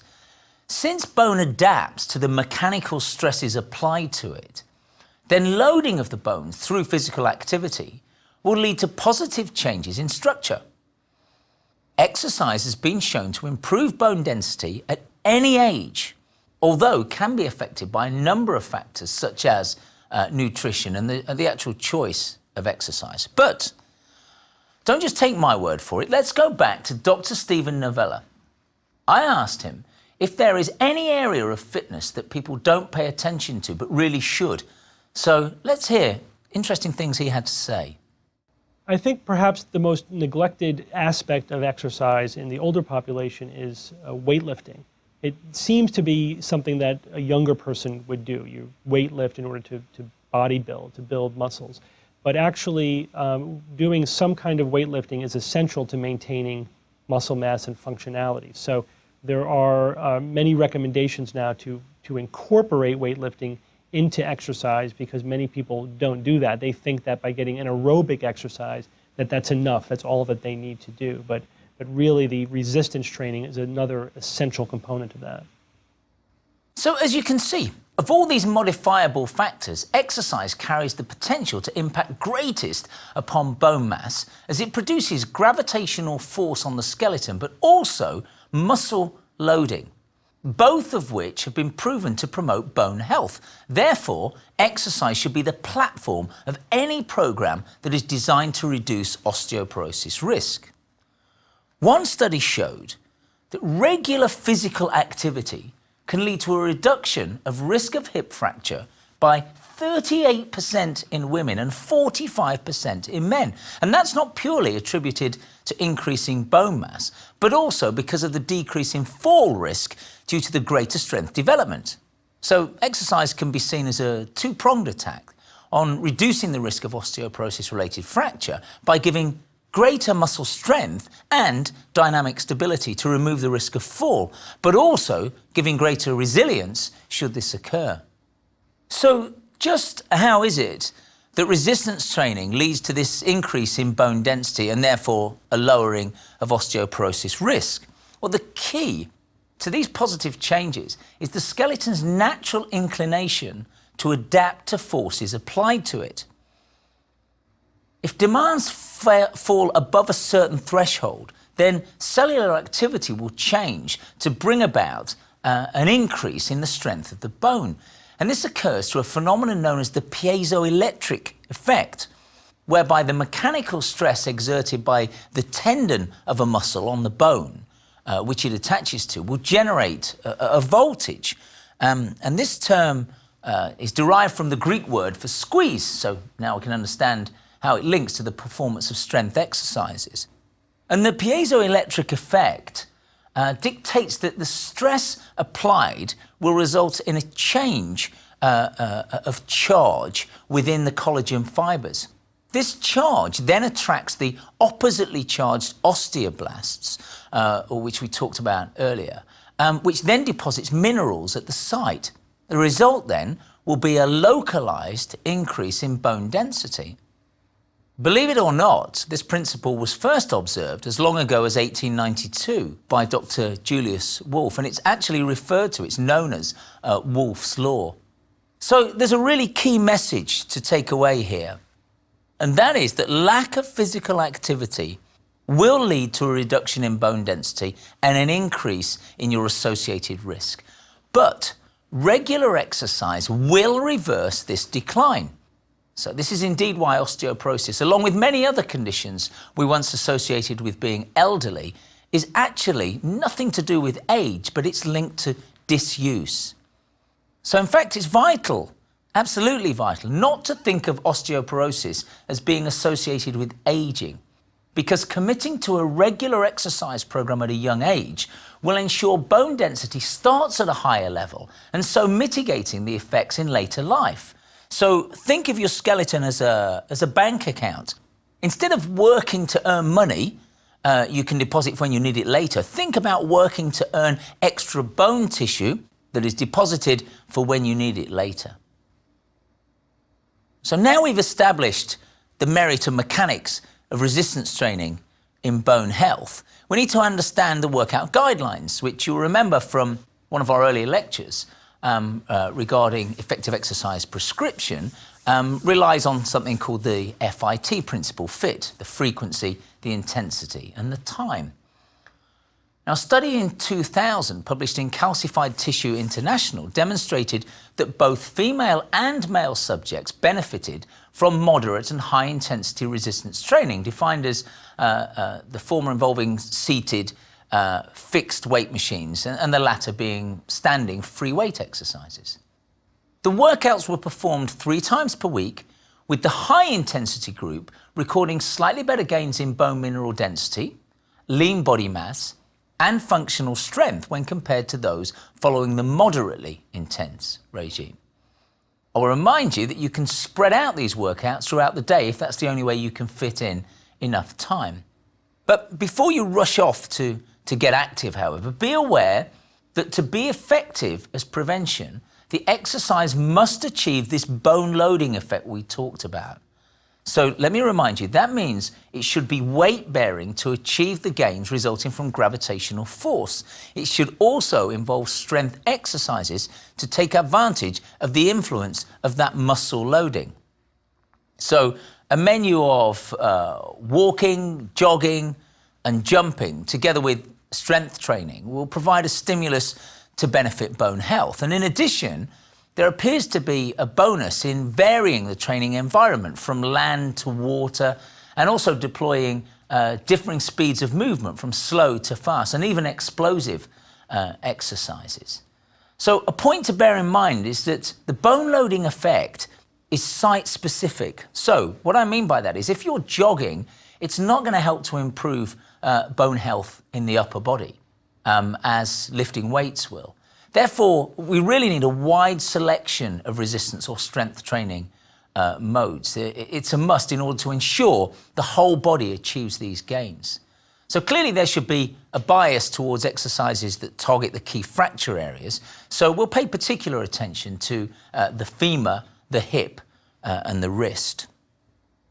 So let's think about some suitable strength training options. So they could include resistance bands. And they provide for a wide range of strengthening exercises, yet they're incredibly portable, so allowing you to take them anywhere. And resistance bands have the benefit of being one of the most cost-effective and space-saving pieces of workout equipment on the market. Bands are available in different thicknesses, so giving you different resistance levels, so you can work to whatever your fitness level is, and then you're able to progress that through thicker bands. Aqua training, moving into the water. Now, due to its viscosity, water provides around 12 times the resistance to movement of air. Therefore, even the most basic exercises transferred from dry land into the pool will attract a loading effect that will promote bone density gains. A significant bonus to working out in water is that resistance is proportional to force. So by speeding up your movements, you'll get a greater challenge, and therefore you can get progression as you begin to advance. Now, whilst weight-bearing exercises on land have been shown to be more effective in building or maintaining density. A study at the Oregon University of Bone Research Laboratory in 2006 found that water exercise can at least slow bone loss whilst also promoting fitness. Given the difficulty of starting an exercise program for some of you out there, particularly if you're out of condition, a little bit older, or have joint problems, aqua shouldn't be ruled out because it's a great way to start to build your fitness and to maintain that bone density. So after aqua, let's think about fixed resistance machines. And these are the kind of machines you'll find in gyms. And this form of weight training employs the use of machines that first appeared in around the 60s and usually feature a stack of weighted plates on a central vertical rod, with the option to select the number of plates lifted using a pin. Now, these have the advantage of being relatively safe to use, as moving parts are shielded from you and there's no possibility of dropping weights on your feet, in addition to enabling you to isolate specific body parts to be exercised, which can be a benefit if you have weak areas that need specific attention. Free weights, on the other hand, using barbells, dumbbells, nowadays medicine balls, power bags, body bars, there's a whole range of things. This mode can be practiced in gyms, but might be more familiar in the body pump type of group exercise, group resistance type of class found in studios the world over. There's a greater skill requirement here, though, because what you'll find here is it has great benefit in terms of being functional, but you need to get the technique right. So what I mean by functional is the exercises will replicate many of the movement patterns you'll go through in everyday activities. Now, you could also use wrist, ankle weights. Ankle weights are great, for instance, because if we were simply doing leg raises to the front, or maybe to the side, or maybe even behind, those kind of movements, moving the leg through these type of exercises, is going to help to increase the bone density in the hips. And then, of course, there's body weight training, requiring no equipment at all. It's exactly as it sounds, body weight training. So making it the perfect mode for home workouts. Now, since research reveals that most falls occur walking up or down stairs, simple step-ups on and off a platform are a fabulous way to strengthen the bones of the legs and the hips, but also to develop the strength and muscle memory to retain competence at this vital life skill. Squats, press-ups, sit-ups are all exercises that use your body weight moving against gravity as the resistive stimulus and are of great value, great value. And then let's go off at a slight tangent, talk about vibration training. This was originally developed in Russia, having been discovered to correct the bone density and muscle mass loss that occurred in cosmonauts in space, which we now know from earlier will be due to one of the key stimulants to new bone growth, gravitational loading, being removed. This development gave an edge to Russia in the space race, as it enabled cosmonauts to remain in space much longer than American astronauts who were training with conventional fitness equipment at the time. Today, however, this information is embraced by NASA and has also found its way into the health and fitness industry via whole-body vibration plates. And these are machines that improve your bone density by tricking your skeleton into thinking it's carrying more load, up to actually 6 times your actual weight, which then leads to the osteoblast being excited and forming new bone tissue. Assuming different exercise positions on the plate will satisfy the earlier mentioned point I made about bone loading being site-specific. As a general exercise guideline, in order to get any benefit from your workouts, the muscles need to feel fatigue, which will almost certainly lead to slight soreness and a stiff feeling on the following day or two, so be warned. And this is something called delayed onset muscle soreness, or DOMS. We usually kick in around 12 hours after your workout and last about 48 hours. But learn to embrace this, as this is a sign that your muscles, and therefore also your bones, are going through positive changes. Now, once bone has adapted to the loading placed upon it, similar loads will not fall outside that threshold we talked about, and so further remodeling will not take place. In order to maintain or increase bone density, therefore, it's vital that an exercise program is progressive, i.e. always challenging the skeletal system, either via increased weights or perhaps different exercises. An ideal plan, then, will be periodized, with a focus on perhaps bodyweight exercises first, for example, then a change to the gym for a while, then perhaps into the pool before going back to the first mode. The optimum duration for the endeavour is 12 weeks, as staying with the same workout for longer than 12 weeks, not only will it not result in bone density gains, but you'll actually hit a fitness plateau, so you'll be getting very little fruit for your labours. It's important to also be aware of the reversibility principle that states that in direct opposition to progressive overload that we mentioned earlier, if you cease your regular exercise program, whilst you'll get some improvement in bone density retained, most of it will be lost. So we've now learned how bone is made up, how it functions, and what can go wrong. But here are a few key take-home messages. Exercise can improve bone density and reduce risk of osteoporosis. Fact. An effective plan to mitigate the effects of osteoporosis can be started at any age. Your minimum target is 20 minutes 3 times per week, although an optimum target is 2 bouts of 10 minutes 5 times a week. Remember, it's better to work harder than longer, and weight training routines are absolutely ideal. You must aim to increase the volume of exercise in workouts over time, particularly switching whatever it is you're doing every 12 weeks. And a thought here, it's worth including Tai Chi to help prevent falls. As mentioned before, balance training is critical in reducing the risk, and Tai Chi is especially effective. It's low impact, but recent studies show that it helps increase and maintain bone density because you use your own body weight in the movements, for instance, standing on one leg for certain exercises, and that'll improve stability. Studies have also shown that it can help reduce stress and improve flexibility as well, so it's worth giving Tai Chi a go sometime.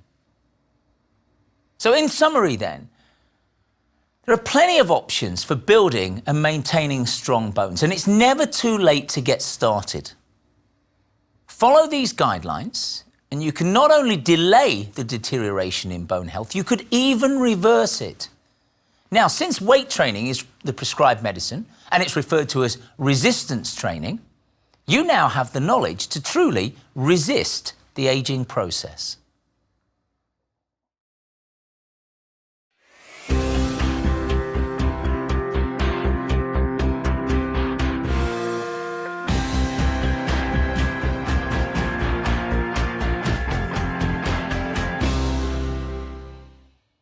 According to USA Today, Americans spend around $86 billion every year trying to combat lower back pain, the second most common neurological malady, behind only headache. It can range from a mild discomfort that's gone within a few days of taking it easy, but in some cases can be severely debilitating and can even affect children, usually as a result of carrying rucksacks, also known as backpacks.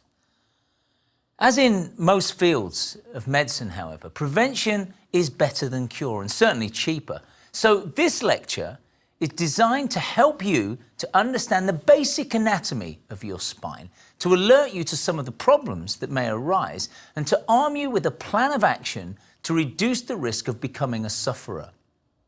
Now, the good news is that a specific exercise regime can significantly increase the health of your lower spine and keep you active for life. So let's begin by looking at the structure of the spine. This wonderful structure consists of 24 movable vertebrae, which are divided into several major sections. There are the 7 cervical vertebrae, the 12 thoracic, and 5 lumbar, plus the 9 fused vertebrae that make up the sacrum and the coccyx. And the job of the vertebrae, in essence, is to protect and support the spinal cord, in addition to bearing most of the weight put on your body. Like all bones, vertebrae have a hard, strong outer shell called the cortical bone. You may remember from our lecture on bones. The inside is called the cancellous bone, and this is soft and spongy. Groups of ligaments hold the vertebra together, and tendons attach muscles to the vertebra. Now, all these bones stacked up wouldn't easily allow for movement if there weren't some form of cushioning between them. These are the intervertebral discs, which are the shock absorbers for your body. The discs have a strong outer ring called the annulus, and each disc has a soft fibrogelatinous center that helps in this kind of cushioning work. Now, the top two vertebrae, also known as the atlas and the axis, respectively have great degrees of freedom and so allow the many movements of the head and neck. The base of the movable spine is the sacrum, connecting the spine to the pelvis via the two sacroiliac joints, effectively the point where your upper body meets your lower body.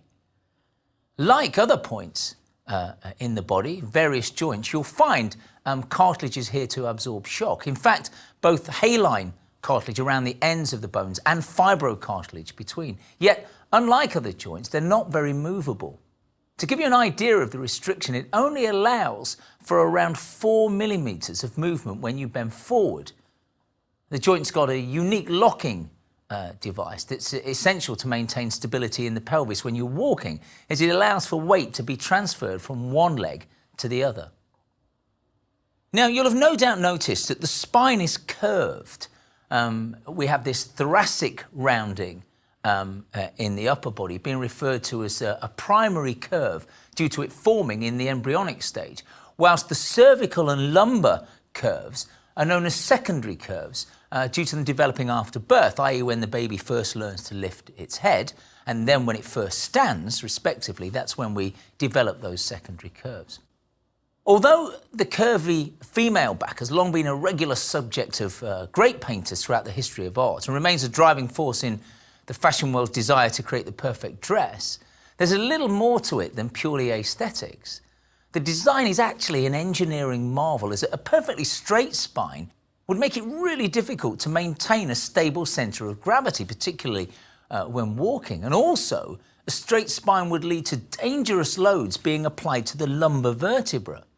The curves allow for the upper body loading to be dissipated through the muscles and so protecting the vertebra low down in the column.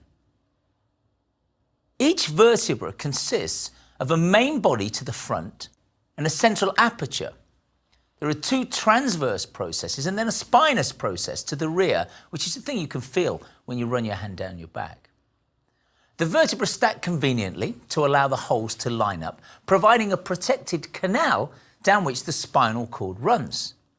This mass of nerves branches off into 31 pairs of nerve roots that feed out throughout the neural foramen, or gaps, in the sides of the bony structure and reach out to all parts of the body, allowing for messages and information to constantly transfer between the brain and the outer extremities.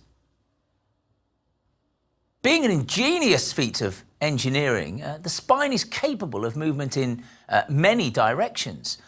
We actually have extension, we have flexion, we have lateral flexion to the side, and we also have rotation.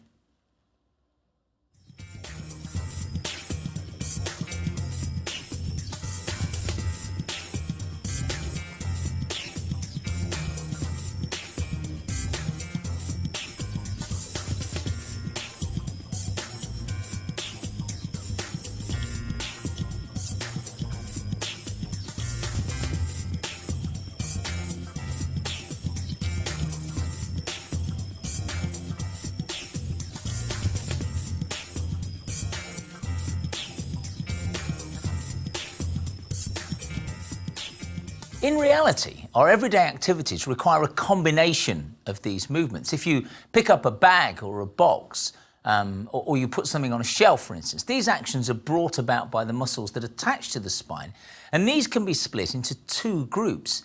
Those nearer the surface that are primarily linked to movement of the arms, and then the deeper muscles that move the vertebral column itself. Now, the surface back muscles are the trapezius that runs from the base of the skull and the vertebra C1 down to T12, cervical down to thoracic 12.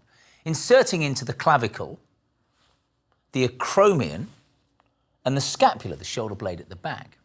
It can lift, can lower, it can retract the shoulder blade. Then the levator scapulae, which reaches from vertebrae C1 to C3, sometimes to C4, and into the upper part of the shoulder blade. Now, in addition to assisting the trapezius in lifting, this also tilts your head to the side. The rhomboids, so the rhomboids major and minor, start at vertebra C7, go down to thoracic 5, and attach to the inner border of the shoulder blade. And from this position, they can only do one thing. If you imagine they're running horizontal, all they can do is retract your shoulder blade. And then we have the serratus anterior, which is the antagonist partner, having the opposite function to the rhomboids. So this is situated on the front surface of the scapula and links to the 8th or 9th rib, allowing it to draw the shoulder blades forwards. And then we have the latissimus dorsi, starting at the iliac crest of the hip. It comes up, connects through the vertebra thoracic 7 up to lumbar 5, passes across the lower ribs, and eventually inserts into the upper arm just here. It's predominantly responsible for bringing your arm back down to your side if you're here or from here, but also it's responsible for inwardly rotating the arm. So they're your surface muscles, but then let's think about the deeper muscles. The deep muscles of the back are the splenius muscles. These attach from cervical to thoracic vertebra and are responsible for lifting your head when it's down. The erector spinae is not actually a muscle, but it's a group of muscles. It includes the iliocostalis, the longissimus, the spinalis muscles, and that are varying lengths running down both sides of the spine from the cervical all the way down to the lumbar regions. And they produce movements including lifting you from a bent position, bending the trunk to the side, and also a little bit of rotation of your upper body. The transversospinalis muscles, namely the semispinalis, the multifidus, and the rotator muscles, lie a little deeper than and generally shorter than the erector spinae, but they perform almost an identical function in extending, in lateral flexing, and in that little bit of rotation of the spine as well. Then the segmental muscles are the deepest, and they actually will only link from one vertebra to the very next, rather than connecting several as the previous muscle groups did. The interspinalis assist in extending the spine, and the intratransversari assist in bending to the side, although all of these muscles in these groups have a very limited amount of force.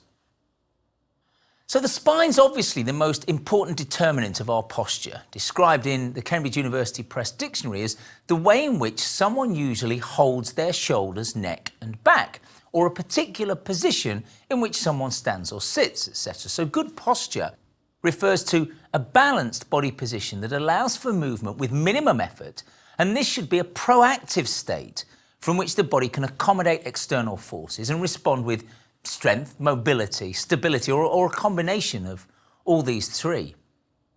Poor posture will decrease the body's ability to handle gravitational stress, and it'll compromise functional ability, leading to possible physical issues. Whereas aligning the body correctly allows structural stability and creates harmonious movement patterns. A proactive posture will result in both lumbopelvic and scapulothoracic integration, together with optimized unilateral and bilateral relationships. So let's break this down into three key postural areas we can look at.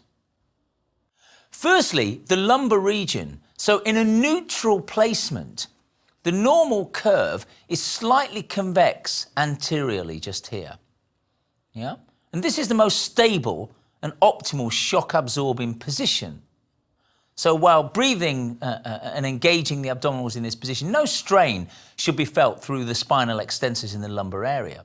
If muscular tension does occur here, you really need to veer the pelvis towards a slight posterior tilt and a slight lumbar flexion to take that away. Now, the normal curve of the lumbar spine will lengthen through flexion, yeah, by engaging the oblique abdominals that brings the pelvis and the ribs a little closer together at the front.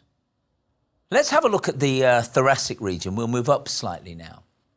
Stabilizing the scapula on the rib cage is important, as when it's not done, there's a tendency to overwork the upper trapezius and the other muscles around the neck and upper shoulders that we talked about earlier. Although the scapula move with the arms, a sense of stability, not rigidity, should always be maintained.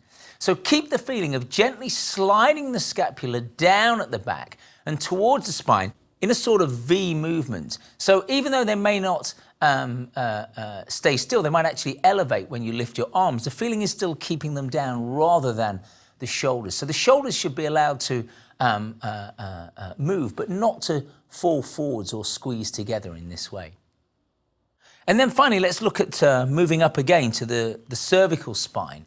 And here, we're looking to hold a natural curve so that the skull should balance directly above the shoulders when in a neutral position. So in most instances, the cervical spine should continue the line created by the thoracic spine during flexion, extension, lateral flexion, and rotation. So having established that the key to the spine functioning optimally is the maintenance of this curved alignment, we now introduce the concept of core strength. Essentially, strength from the muscles in your back, abs, and pelvis working together. Remember, we talked about that harmonious movement pattern earlier. Now, this is currently a hot topic in health and fitness industries, as not only is it vital in protecting the lower back from injury, but research has also shown that it's an important contributor to sports performance. From a health point of view, weak core strength can lead to an exaggerated lumbar curve, or what we call lordosis. Now, this results in uneven pressure on the intervertebral discs, and that can lead to accelerated demise. In sport, poor stability in the lumbar spine, again due to this low core strength, can negatively affect the functioning of the legs and actually increase the risk of injury. So to understand core strength, we must appreciate how the musculoskeletal system works as a set of levers. Therefore, the fulcrums of these levers must be adequately stabilized for optimum force generation. So we can define core strength then as it's the ability to maintain correct alignment of proximal body parts in order to heighten the efficiency of distal body parts during movement. So what we're saying there is being able to fix our center while we're moving the arms or legs will allow us to generate more speed, power, and strength through them. So bracing the lower spine will allow us to sit and stand without risk of injury, but also will allow the tennis player to produce very powerful two-handed winners down the line. The secret to maintaining core stability lies in generating intra-abdominal pressure, because this then lends support to the spine in motion or under duress. Intra-abdominal pressure is brought about by the combined action of the transversus abdominis here, the pelvic floor here, the multifidus at the back, and the diaphragm at the top. These muscles work in unity as contraction of the pelvic floor leads to a co-contraction at the back in the multifidus, so stabilizing the sacrum.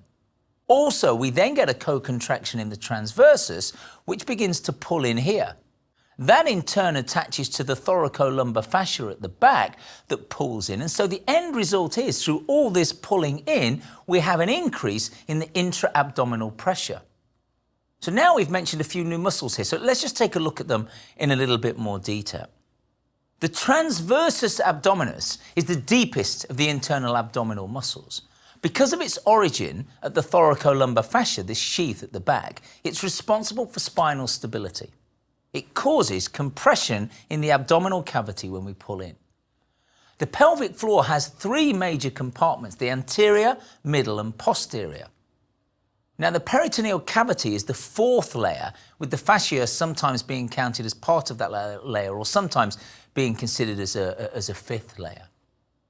The thoracolumbar fascia, as I've just mentioned, is this diamond-shaped connective tissue in the lower back area, and that consists of three layers that are critical in stabilizing the trunk, particularly when transferring load from the upper body to the lower body.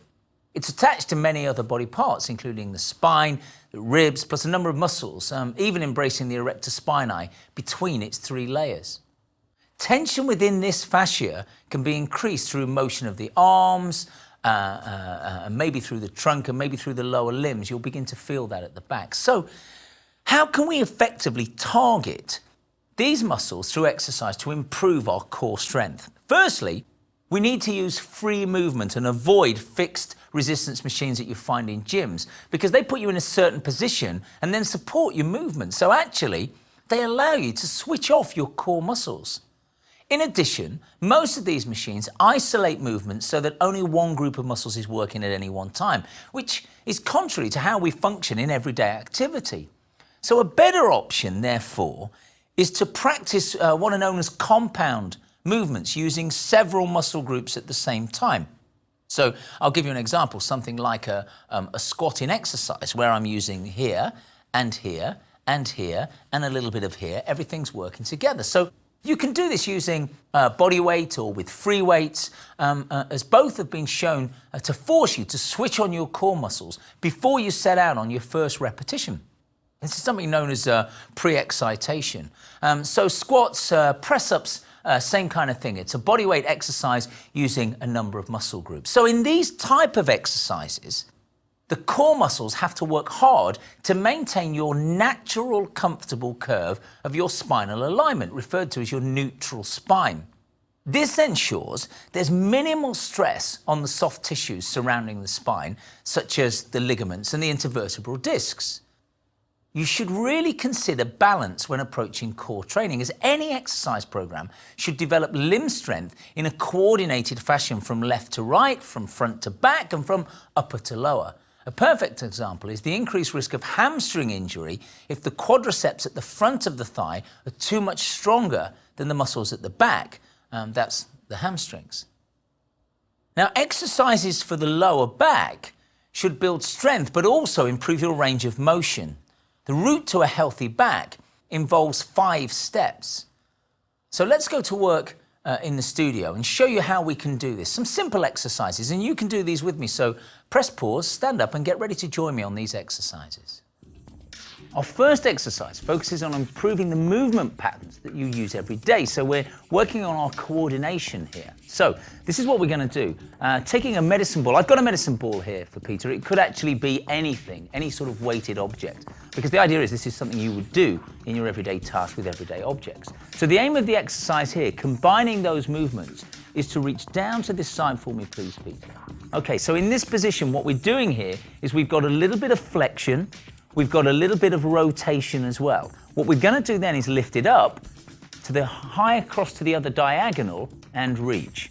And again, we're working now through extension as we come up and a little bit of rotation. And again, back down to this side, please. So if you can keep that going for me, please, Peter, a few times. Down and then back up. Beautiful. And down and back up. So at all times, what we're trying to do here is to keep the abdominals pulled in tight. And be aware of, rather than letting the weight move you or let the arms do the work, it's all coming from the center, yeah? So we can make this slightly tougher by keeping your arms extended all the time. Does that feel a little tougher? Just nod at me. Fabulous. Indeed. You see there how we can work through that arc, getting that flexion into some extension and some rotation. Obviously, I'd ask you to do both sides. The great thing about this is it's a sort of movement, if you want to take a little rest there for me, Peter. Thank you, I'll take the ball. It's a sort of movement you'll use if you, let's say you've got the shopping. You've taken the shopping home, you're putting the stuff on the shelves. It's that kind of movement. And of course, you can see straight away, those who play golf or tennis, the sporting application for that.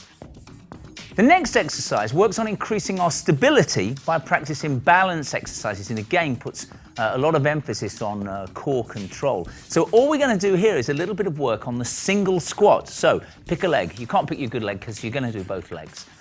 So we're standing on one leg, you might need the other arm out for balance. What I'm going to ask you to do is simply bend that knee and reach this hand down towards the floor for me. As you can see, it's not an easy exercise. If you start to lose your balance, then reset yourself. That's fine. The single leg squat, try and go nice and slowly, reaching that hand down towards the floor if you can. Excellent. Brilliant. Brilliant. Slow is better. Can I get a couple more? So what we're having to do here is to try to keep your abdominals pulled in really tight to keep your trunk stable. Yeah, that's the challenge. Try to keep the trunk stable. I did say this wasn't an easy one. Brilliant. And again, we're looking for you to practice that on both legs. You're doing really well there. Let's try it on the other leg. Excellent. And take a little rest there. Now, you'll be pleased to know the next exercise is a lot easier.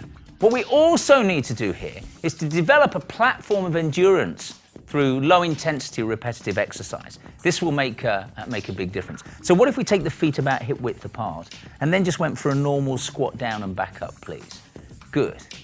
Good. Hands as comfortable. You can have them on the hips or both hands out in front, however feels comfortable for you.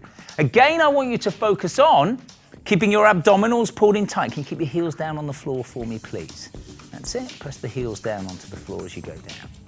Beautiful. There we go. Keep the heels down. Don't go quite so low. I want the heels to stay down. That's fabulous. Abdominals stay in tight. Chest stays lifted. And this will start to improve the endurance through the front of the thigh, the back of the thigh, and also into the glutes, into the buttocks. And having that extra endurance strength there is very useful for us. Good. Take a little rest there. We're going to move on now to using functional strength through multi-joint exercises. So this exercise is going to involve several joints at the same time. So I'm going to ask you to take the ball for me again, please. Again, we're facing the front. But what you're going to do now is take your feet a little bit wider. Now, don't do anything just yet, but I'm going to ask you to bend the knees, keep your abdominals in tight. We're going to drop the ball down, and you're then going to bring yourself back up, okay? So the knees will bend as you drop down, reach it a little bit lower. You are bending forwards, and then as you come up and straighten the legs all together. So it's a modified deadlift. Away we go, please. So what we need to do here is there'll be a tendency for the weight, again, it doesn't have to be a ball, it can be anything, to pull your shoulders forwards, but we're trying to keep those back. Trying to keep that nice alignment at the back there. We're trying to keep the abdominals in tight, so make sure you bend forward, don't bend the knees too much, bend from the waist. Fabulous. So there's a pull there into the abdominals, so what we're trying to do is keep that pulled in really tight through here and really tight through here. So that's the challenge for the core strength, and you can see we're working through that flexion and extension through the lower spine. Fabulous exercise. One more. And take a little rest there. So a multi-joint exercise. We're working through the hip, we're working through the lower spine, we're working through the knees also on that movement. Okay, so finally, the exercise that we're looking for now is a sort of exercise that will introduce some speed and power. Developing our speed and power is very useful. So this you could do, you can do this on your own if you have a ball and you can throw it at a wall or throw it in the garden. Actually, we're going to do this with a partner. A very useful exercise. What we're trying to do here is to develop a whole body exercise that involves working as many muscle groups as possible, but with some kind of dynamic influence so that we're working that core strength a little bit harder. So what I'm going to ask you to do is, for this exercise, we're going to place the ball on the floor, and it's what's called a sprint pass. So the idea is to get up, throw the ball, and take a couple of sprint steps as quickly as you can, all in one movement. So are you ready? Up we go. Brilliant. And again, please. Down you go, and up quick. Beautiful. Back we go. So we're looking to develop power. Down we go. The ball is on the floor, and up and push. And you can see how many muscle groups are working together here. And in order, fabulous, to get that transfer of the power from the legs up into the arms, we need to have a really strong center. Away we go. And of course, the stronger our center, healthier our spine is going to be. Brilliant. Can we just get one more, nice and dynamic? You were going to take a rest then, weren't you? Go! Fabulous. Well done, well done. You'll notice that in all of those exercises, there's an emphasis on engaging the core muscles to create that intra-abdominal balloon that braces the lower spine. This helps to maintain the lumbar curve that's essential to take the load off the spine and associated ligaments, particularly in the hinged position where the long lever of the vertebral column creates a mechanical disadvantage. Now, also in this series is a lecture that looks at the abdominal muscles in detail, and there you'll find a wide selection of exercises, in addition to the ones we just did to improve your core strength, that we've now learned is absolutely vital to protect this intricate spinal structure. So how does such a beautiful construction break down to cause us so many problems? And more importantly, when the worst happens, how can we get ourselves literally back on track? Well, firstly, we can divide back pain into two different categories, namely chronic, lasting for months and often becoming worse, but without an immediately obvious cause. And then there's acute pain lasting days or weeks, and the result of either an incident such as playing sport or gardening, although it could also be due to an underlying condition such as arthritis. Diagnosis is usually made by MRI, magnetic resonance imaging of the soft tissue, and X-ray of the bone, although electromyography can also be used to test the strength of the muscles and so identify any nerve damage. Sometimes dye is injected into the intervertebral discs or the spinal column, as in discography and myelograms respectively, to highlight damaged tissue. Now, most low back problems don't require surgery but simply pain relief and anti-inflammatories, followed by mobility and strength exercises to return normal function and reduce the likelihood of recurrence. Interestingly, despite the natural inclination to rest an injury, a survey in Finland found that sufferers who remained active healed quicker than those who took bed rest, which has also been shown to lead to the additional complications such as loss of strength, stiffness, and possibly even depression. In addition, research at the University of Alberta on people with back pain revealed that those who engaged in weight training felt it enhanced their quality of life as their joints loosened and the pain subsided. So paradoxical as it may sound then, when low back pain strikes, your best response is not to rest for fear of making it worse, but to actually grit your teeth and push on with being active. Clearly, some injuries will require an initial period of rest, so I strongly recommend you work with the guidance of your physician on setting a suitable plan of action, but remember, I mean action. Let's look at solutions to a few of the better-known conditions. The simplest and most common complaint is due to muscle injury, a strain resulting from an awkward lift, for example. In the early stages, rest is advisable with maybe gentle stretching of the hip flexors that can cause the pelvis to tilt forward. It can also be helpful to gently stretch the piriformis, a hip rotator, because if this is tight, it can cause a knock-on effect to other joints. Core strengthening exercises such as the bridge or a modified side plank and a cat stretch will also help. Sciatica, something a lot of us know about, is characterized by pain or perhaps even numbness in the buttocks and the rear of the lower leg, caused by inflammation and usually as a result of a rupture of the intervertebral disc that begins to impinge on the nerve fibers, and it's particularly felt when you're bending forwards.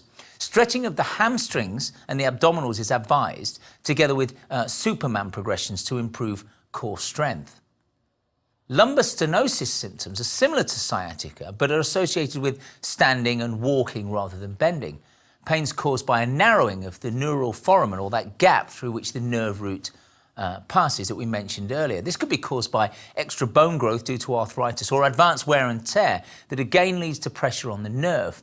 A useful stretch here is to lie on the floor and pull one or both knees into the chest, with a suitable strengthening exercise being to reach the hand to the opposite lifted knee whilst marching on the spot and keeping that neutral or comfortable spine.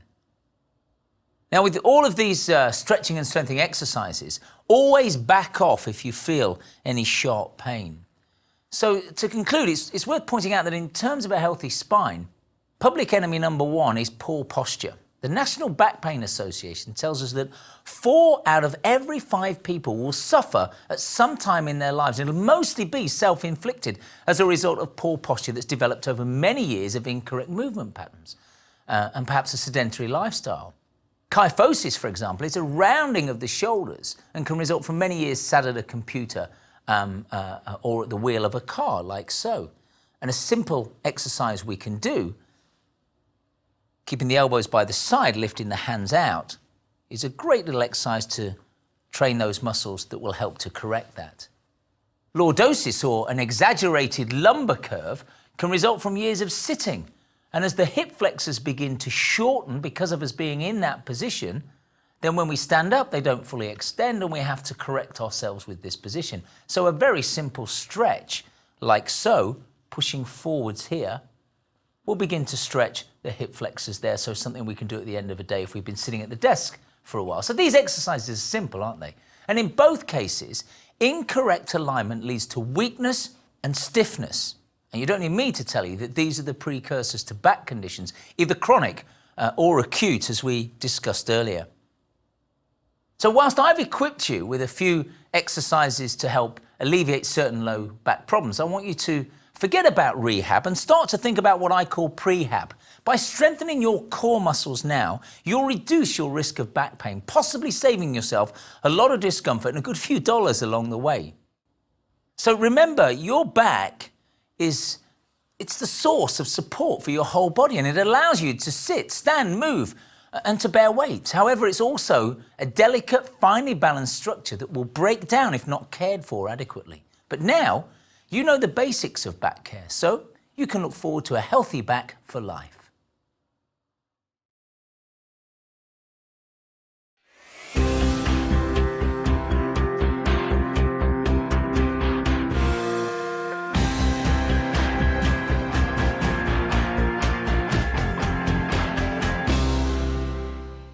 In this presentation, we'll take a look at what yoga is and its benefits, trying to demystify it a little bit, and we'll move on to a practical session where I'm going to teach you just 3 poses and challenge you to link them as a routine, so with no special clothing or equipment in the comfort of your own home. I hope you'll join me in a short while and experience the body-toning, tension-releasing opportunity that could well open the door for a whole new way of exercise for you. You've really got nothing to lose, so why not give it a go? In fact, to borrow a quote from one of Hollywood's less timid personalities, Mae West, try everything once and twice if you like it. Now, the word yoga literally means union or yoke, and it can be described as a unique system of physical, mental, and it could even be spiritual development, developed around 3,000 years ago. In its largest context, it can be interpreted to mean the union of the individual soul with the collective soul. But contrary to some beliefs, it's not a religion, but rather an ancient form of conscious living.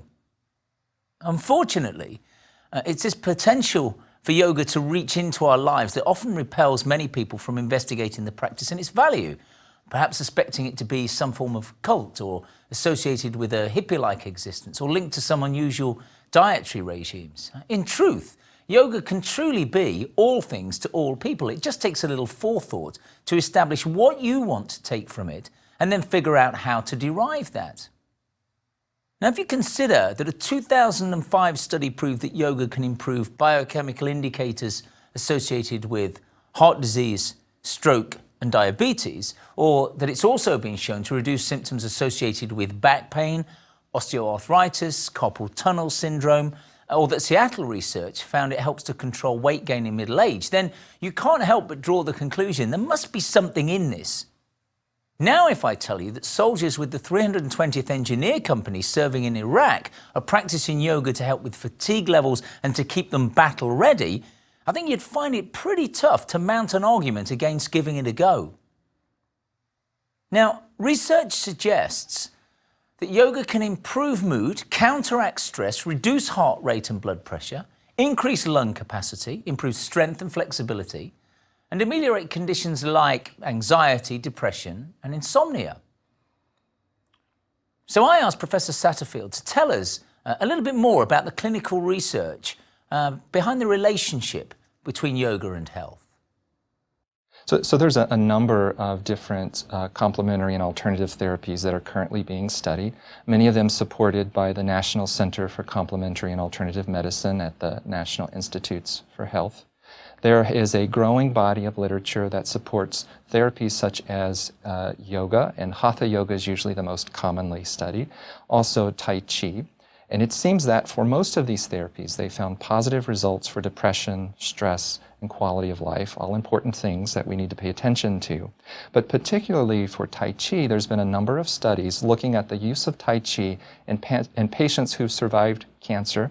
They have had surgery, chemotherapy, and/or radiation therapy. They're trying to cope with those side effects, get their quality of life back, and Tai Chi seems to be an important treatment that does that for them.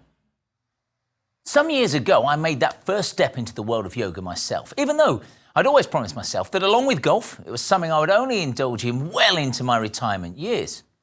During my first yoga camp, joining several sessions every day and sleeping for around 12 hours each night, my body just felt different, like driving a new car, and I experienced a sort of epiphany, and so my fuse had been lit. But for me as a fitness expert, the journey has been about exploring my body and taking things from the practice that I can apply to my daily life to improve my performances at work, perhaps my sporting prowess, and more importantly, my health. I call my approach fitness yoga, as it's clearly about fitness first, but using hatha poses as a means to an end. But it's most certainly not a traditional yoga program. However, fitness yoga does marry centuries-old yoga poses together with a modern approach to improving well-being, primarily through enhancing both postural awareness and core strength capabilities. Going beyond the realms of traditional body conditioning programs, fitness yoga is a systematic sensory approach to integrating both mental and physical functions, thus rendering it a true mind-body experience. But what exactly is mind-body exercise, you may ask? The key component is awareness, as mind-body exercise initiates and actually requires a profound inwardly directed focus.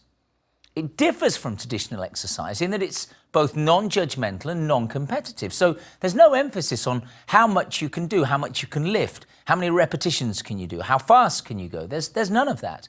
There exists this greater degree of freedom to explore and to express yourself without the pressure to fit into a particular norm. You're not expected to look, move, or feel the same as anybody else when you're doing this, but rather just to enjoy the individual exercise experience. Now, the benefits of this approach are manifold, predominantly because Western exercise often concentrates on dividing the body into target areas for attention, whereas Eastern-based philosophies treat the body as a whole unit, which has greater application to real-life situations. In addition, Western exercise has come to view flexibility as really the sort of poor second cousin to strength training, a phenomenon well supported by the lack of time spent stretching after most gym programs or studio classes in many health clubs. Mind-body exercise promises to enhance balance by seeking to improve flexibility, helping to move freely, but also seeking the strength to control the stability of movement. Beyond purely the physical benefits, it's widely recognised that once the body's in tune and it's balanced, the mind can then become free to both relax and to grow. But what are the central aims of this fitness yoga? Well, firstly, to enhance muscular balance and strength, which in turn increases the ability to stabilise the joints. We want to develop flexibility to predispose a greater range of motion around the joints and also to improve skeletal posture, so reducing the risk of spine-related ailments. We can also facilitate the ability to optimally function at work, at play, and also to establish a constant dialogue between the mind and body. Now, Indian Vedic texts, going back a long while, state that yoga integrates the mind with the body, reduces stress and tension, awakens the body, and it inspires the mind. From its ancient roots up to the present, yoga's provided a demanding fitness program that stretches and tones the body, with emphasis on the spine and the core muscles. It includes breathing techniques that improve lung capacity as well as concentration. For some, it may simply be a way to have fun, to look better and feel more relaxed. But for others, it's a way of connecting to perhaps a higher state of consciousness. Now, it can be that any or all of these things are what we take from yoga. The decision is up to you as to which you choose.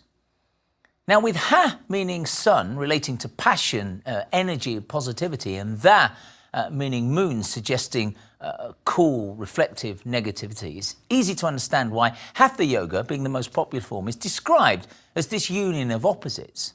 So the goal then is to achieve balance, to position oneself in the center.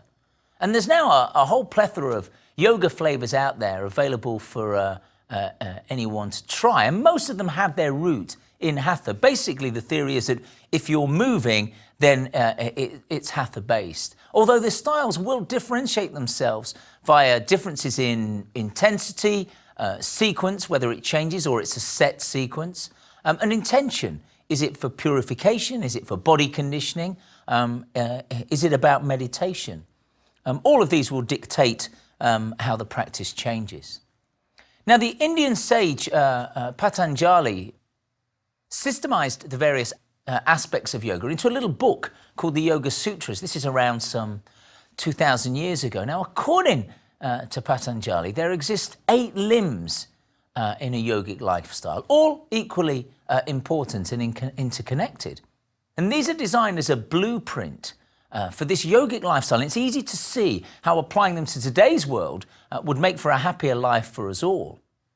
So the first of these is yamas, which refers to the individual practices that basically make us better human beings and make for a better world. So these will include things like truthfulness, non-stealing, non-harming, generally leading a good life and not always being on the take. Niyamas refers to personal disciplines, things like cleanliness, contentedness, self-discipline and self-study. And then pranayama, breathing exercises. Very important for many yoga practices, absolutely vital. Pratyahara is the detachment from worldly activities or withdrawal of the senses. Dharana is mental concentration. And then there's dhyana, meditation. Samadhi refers to, for some people, absorption with the divine, some connection with God. For some people, it's just bliss. And then finally, most important for me, asana, which is the practice of physical poses, the poses that we assume during yoga practice. What I've done is to try to find a way to bring these to life when I practice my poses, so that although I'm a fitness expert and I'm mostly concerned with the body, I can try to get a little value-added training by using these principles. So when we have our little practice, which you're going to join me for, listen out for me filtering those 8 limbs into the poses we practice together. Now, a fitness yoga workout follows a rigid blueprint. You'll see how we do this, and this is something you can easily replicate yourselves. And this has come through years and years of being tried and tested to be sure that it's safe and effective. We'll always start with some breathing exercises, and this basically forms the warm-up, but we're warming up in a slightly different way now. We're going to allow a little longer for this, and we're going to be warming up from the inside out. We're going to learn individual poses. We're only going to do 3 poses today. We're going to learn each one. We're going to work off both sides and explore our movement within them. We're going to link them together as a routine slowly. Piecing the sequence together gives us a little challenge in terms of continuity and controlling our core strength on the move. We'll then take it up to doing it dynamically. Now, the purpose to perform dynamically is because in everyday life we move dynamically. So we need to be able to control our core strength as we're moving and generating a little bit of power. Finally, we'll do the routine with flow, and we'll look at how we can mimic harmonious, continuous movement. So there you have it. This is how fitness yoga works. So why don't we put it into practice and have a taste of a practical session? So I'd like you to join me. You need to move the furniture out of the way. Make sure you've got a little bit of space if necessary. And we're going to begin by just standing with your feet together and your hands by your side. So if you're ready, we'll have a little practice of fitness yoga. So here we go with your fitness yoga workout. Now remember, we're doing fitness first. This is not traditional yoga. We're not working through pose and counter pose. There's not so much emphasis on the breathing. Those of you who've done a little bit of fitness will be aware that as soon as you start to exercise, your breathing rate will increase accordingly. So we're going to look at 3 particular areas. Muscular strength, you'll remember from our lecture on muscles. We talked about isometric muscular contractions where the length doesn't change. We're going to look at flexibility, and also we'll look at balance. Now you may remember from that balance lecture about the importance of core strength. So we're going to start first of all by putting your feet together in our mountain pose. So be aware of being balanced first of all. Now I'm going to work through a couple of breathing exercises just to get you warmed up. First of all, breathing in and out through the nose. That's all I'm going to ask you to do. Take some deep breaths in and out through your nose. Now you'll notice that you can begin to slow your breathing rate down, which is good, because what I want you to do is try to get in a little more oxygen and get out a little bit more carbon dioxide. Now, we're about to do some exercise. Oxygen is the fuel the muscles run on, so it makes sense for us to fuel up. So let's get some deep breaths in. Now, I know your tidal volume, your normal in-out breath, is only about 1/3 of your lung capacity. So we're going to go a little bit deeper now, and the beauty of that is as we go into the lower lobes of the lungs, we get a better exchange of gases. So what that means is that we start to get rid of a little bit more carbon dioxide, so we're starting our detox process. Also, breathing through your nose begins to warm the air. So try for a second, you might want to close your eyes just for a second, to focus on that warmth and taking it deep down into your center.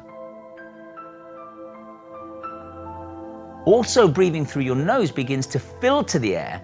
So again, we're beginning to take in pure air. We're beginning that purification process. Now, most importantly, breathing's linked to the flow of energy around your body, the prana. This is why breathing exercises in yoga are called pranayama. So this is what I'm going to ask you to do. When you take those deep breaths, try to feel as though you're beginning to wake up the tissues all around the body. I'm going to change that slightly. I'm going to ask you now to take both hands and rest them on your tummy. Just put both hands there. Now take a few deep breaths, and you'll begin to notice that the hands move forwards when you breathe in, and they come back slightly when you breathe out. And this is due to the diaphragm moving down and up. So what I'm going to ask you to do now is to exaggerate that movement. So when you take a deep breath in, I want you to actually consciously push the hands forwards. And when you exhale, let them relax back. So let me show you that from the side. We're keeping the spine in a neutral, comfortable position. But when you breathe in, I want you to actually push forwards here, really push the diaphragm down. And then when you exhale, let it come back. So just breathing at a nice, comfortable, relaxed pace for you. But we're actually pushing the hands forwards. And then when we exhale, they're coming back. A couple more of those. And all the time we're doing this, you should be beginning to feel like we're getting the energy flowing around your body. We're beginning to liven up. We're also beginning to warm up from the inside out. Now I'm going to change that, and this may feel strange at first because I'm going to ask you to do completely opposite of that move and completely the opposite of your normal breathing pattern. This time when you breathe in, I want you to pull the hands in. And when you exhale, I want you to let them relax forwards. So deep breath in and pull the hands in. You'll feel the chest expand. Try to keep the shoulders away from the ears. And then exhale. We'll have a couple more of those, please. And again, try to feel that energy flowing all around the body. And we're going to do one more little exercise. We're going to take the hands, wrap them around the ribs, not the waist. Make sure you've got a hold of the ribs.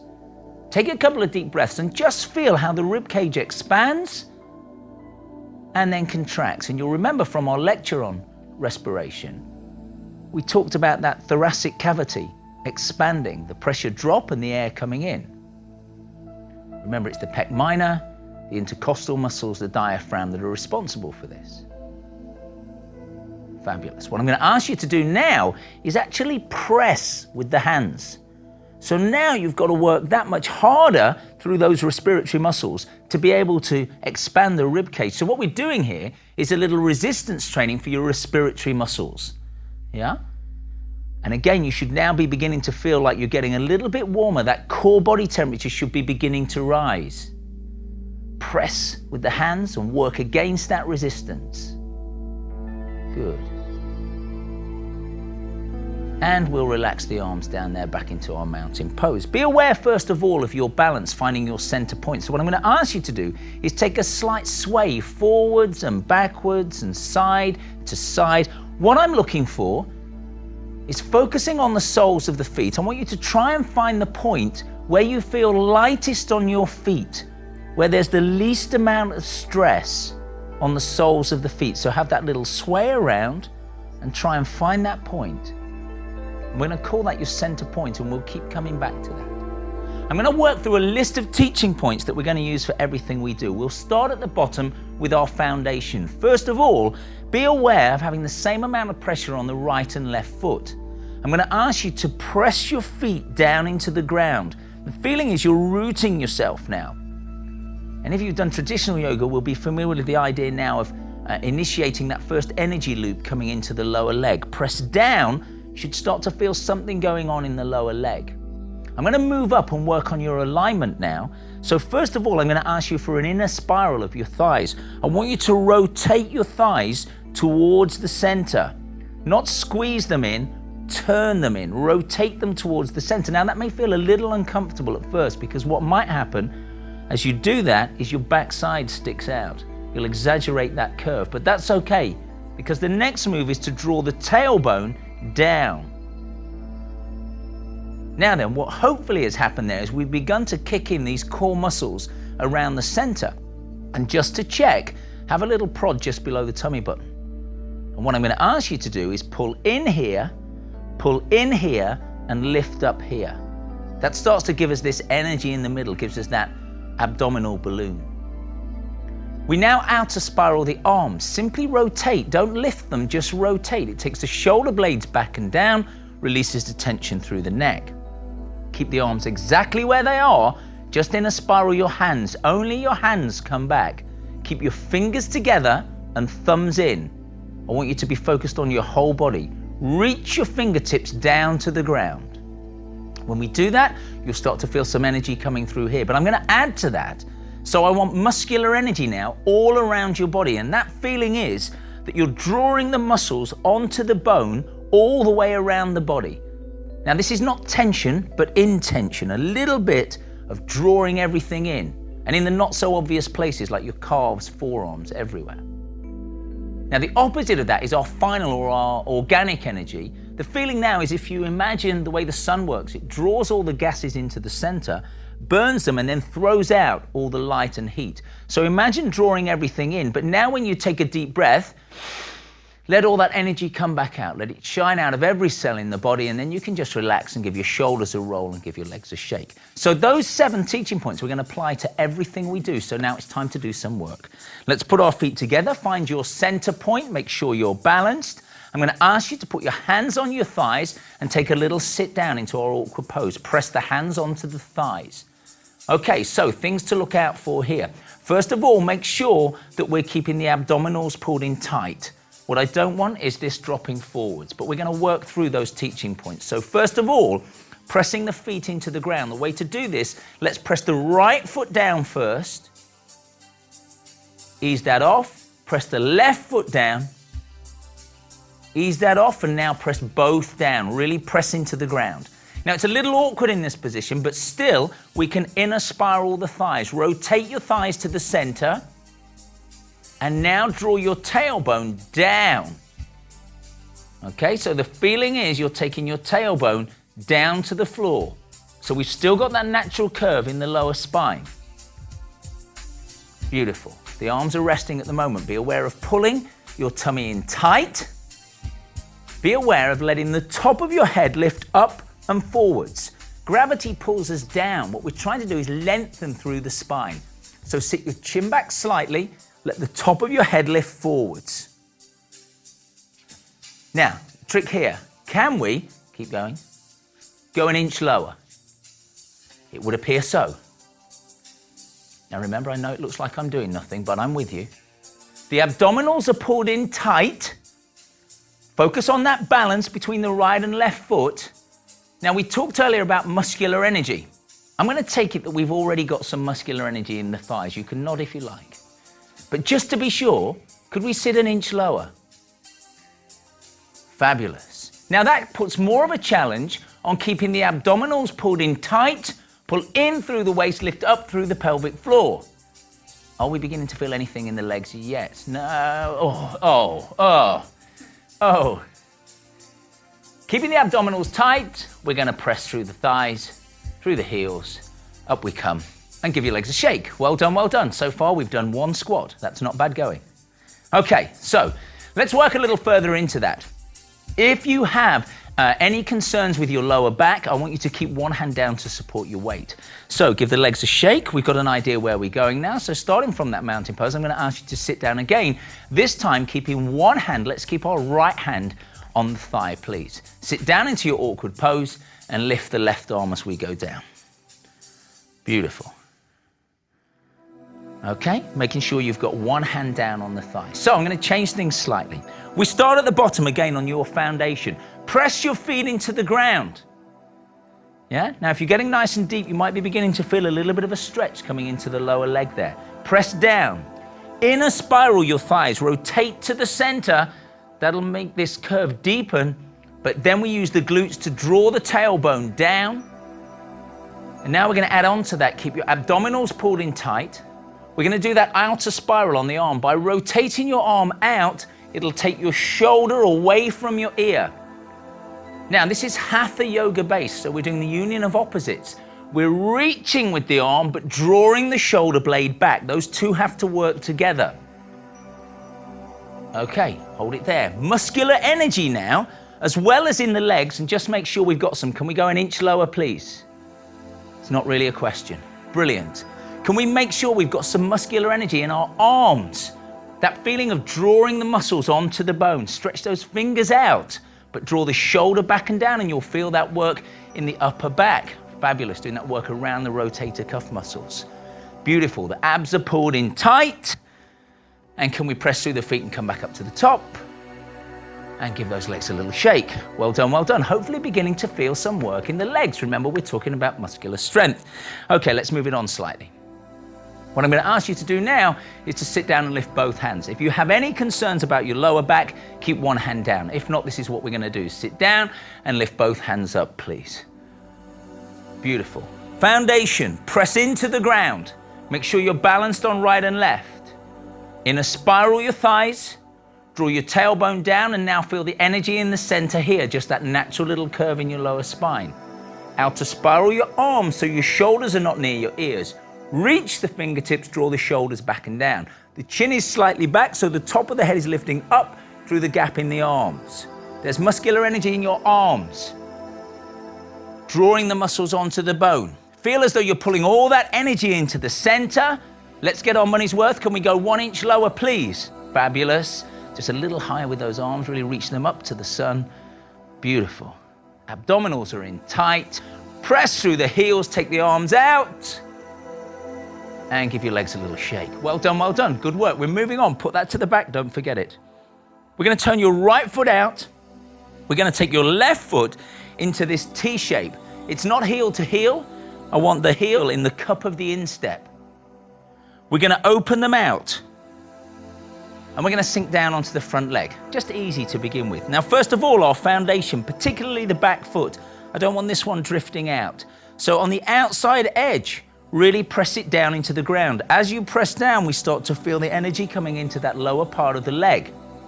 For this one, we're going to sink out. Beautiful. I want to keep your hips, chest, shoulders square to the front. Now, your union of opposites here, your challenge is, can I keep this hip back, but this knee out? Yeah? We're going to sit down. We're going to pull in here. We're going to pull in here. And we're going to lift up here. Be aware of top of the head up, tailbone down. Now, what happens as we begin to sink onto this side? What we'll find is a little bit more muscular energy here, a little bit more of a stretch here. Don't go too far just yet. Can we press out of that? Can we flip the heels over? Make sure we've got that line from the heel to the cup of the instep. And let's have a look, see if it's any different on the other side. Remember, we talked in our flexibility lecture about maybe having difference from one side to the other. So let's analyze that now. Press into that foot. Hip back, but knee out. Really open out through your hips. Feel that release through the hips. Pull in tight through the abdominals, lift up through the pelvic floor, pull in through the waist. Top of the head up by sitting your chin back, tailbone down. Fabulous. We get more muscular energy on this leg just by sinking a little bit further this way. And bring it back and turn it over to the other side. Okay. There's only one way to find out how far you can go, and that's by challenging yourself. Let's open those feet out a little bit further now. I know you're getting warmer. So, pressing down into the ground with the feet. Sinking down onto this leg to generate this muscular energy. Can we go a little bit further this time? Hips back, knees out. We're taking the arms up to shoulder level. Make sure they're balanced. Make sure the back hand doesn't drop down. It's the same height as the front hand. outer spiral your arms, rotate them backwards. That generates this distance from the shoulder to the ear, which releases the tension through the neck. But now, keep your arms exactly where they are, just turn your palms over. We're going to go for a bow and arrow. You're going to reach this way and this way at the same time. Abdominals are in tight, top of the head's lifted. Can we sink a little bit lower, please? Maybe a little lower still. Let's start to get a little bit of flexibility work into this inner thigh. And as we sink lower, you'll feel the backside might want to stick out, so keep it pulled down. Fingers together, thumbs in, and press yourself out of that, and relax over to the other side. Constantly swapping from side to side so that we can make that comparison. Okay, we're sitting down, pressing the foot down, pressing into the ground. Pulling in, pulling in. Arms are shoulder level. Fingers together, thumbs in, make sure this backhand's not dropping down. Outer spiral your arms, inner spiral your palms. Make sure there's some muscular energy in your arms. So make sure we've got this feeling of drawing the muscles onto the bone all the way through the body, yeah, particularly in these strong arms. Well done, guys. Can we go a little bit lower? Compare it. How does it feel compared to the other side? Have we got one side that's maybe more flexible than the other? If so, we know which one we need to work on. And let's press ourselves back out of that. Beautiful. Bring the feet in. Let's turn the right foot in this direction, put the left foot behind and rest it on the ball. All I'm going to ask you to do is move on to a little bit of balance. The focus here is on our core strength. So, firstly, I'm going to bend this knee and I'm going to put my right hand on the thigh to support my weight. The challenge here is, can we pull in, lift up and keep this fixed. Keep pressing into your right foot until you're just able to pull the toes up on your left foot. So you've got a slight lean in this direction, keeping your hips square. And we'll change that back over to the other side. Once again, keep comparing side to side, see if we have a weaker side that needs extra work. So, left foot's pointing this way. Challenge is, can we move into the balance but keep locked in the center? Pull in, lift up. Push into this foot, keep this fixed. Can we lift that right foot off the floor and pull the toes up? Now, if you lose your balance, it doesn't matter. Just reset yourself, join back in when you're ready. Let's take it over to the other side and take it one step further. Let's take the left arm out this time, reach it away. Let's get that release through the neck. So we're going to press into this foot. We're going to lift the left toes. We're going to now begin to straighten through this leg. Now look at the long line from the top of your head, through your tailbone, through your heel. And let's ease it over to the other side. What I'm looking for on the supporting leg is that extra muscular energy by drawing the kneecap up. So let's go over to the other side. Hand on the thigh for support first of all. If you have any concerns with your lower back, you must support your weight when we're flexing. So abdominals tight, pull in through the waist, pull up through the pelvic floor, press into the foot and lift, and then we begin to extend through the leg. Now, just as far as is comfortable, yeah? Just as far as is comfortable. Keeping your hips square to the front, chest to the front, and we're now locking on this leg. Remember how important our foundation is. The key to any balance is really pressing that foot into the ground, yeah? Really press it into the ground and then draw up that energy from there. Fabulous. And release it down. We'll change over to the other side. Well done. So, same thing again. Find your level. We're going a little bit further each time. Find your level. So, the right foot's this way. This time, we're going to open out the arms. Reach, fingertips are facing me. Excellent. Press it into the foot. Lift up, keep the abdominals in tight, and let's begin to hinge. Just as far as is comfortable for you. But you know what? You'll only find out how far you can go by experimenting with it. I'm going to give you the choice. You can look down to the floor. You can look up to the front, up to the top hand, whichever works best for you. If you lose your balance, that's okay. Just reset yourself. Press that foot into the ground. It's important to get that foundation. Lock on that leg, pull those toes back. Brilliant. And ease it down. Let's go across to the other side. Well done. Point in the toe. Rest on the ball of the foot. Let's open out. Fingertips together, thumbs in. Outer spiral those arms. Get the shoulders away. Release through the neck. We need to stay locked here. This is our challenge. We're working on our core strength. Pull the abdominals in tight, press into your left foot, lift the right toes. Begin to hinge, nice and slowly. Find how far you can go. Keeping that strong foundation. Does it go a little bit further? Remember, you have the choice to look down to the ground, look to the screen, or look up to the top, whichever works for you. Let your head drop as well, so you've got a nice long line through the body. Don't forget that muscular energy in your arms as well. Brilliant, and back up to the top. And take a quick rest there. Roll your shoulders, give your legs a shake. You now have 3 poses working on strength, flexibility, balance. But our challenge now, can we control our key strength while we're on the move? So we're going to link them together. Take your mountain pose, please. Take a couple of deep breaths first. We're going to sit down into our awkward pose, the first position. So sit yourself down, lift your hands up. Just check yourself. Press the feet into the ground, abs in tight, shoulders back and down. Can we now step out with your right leg straight into your warrior 2 position?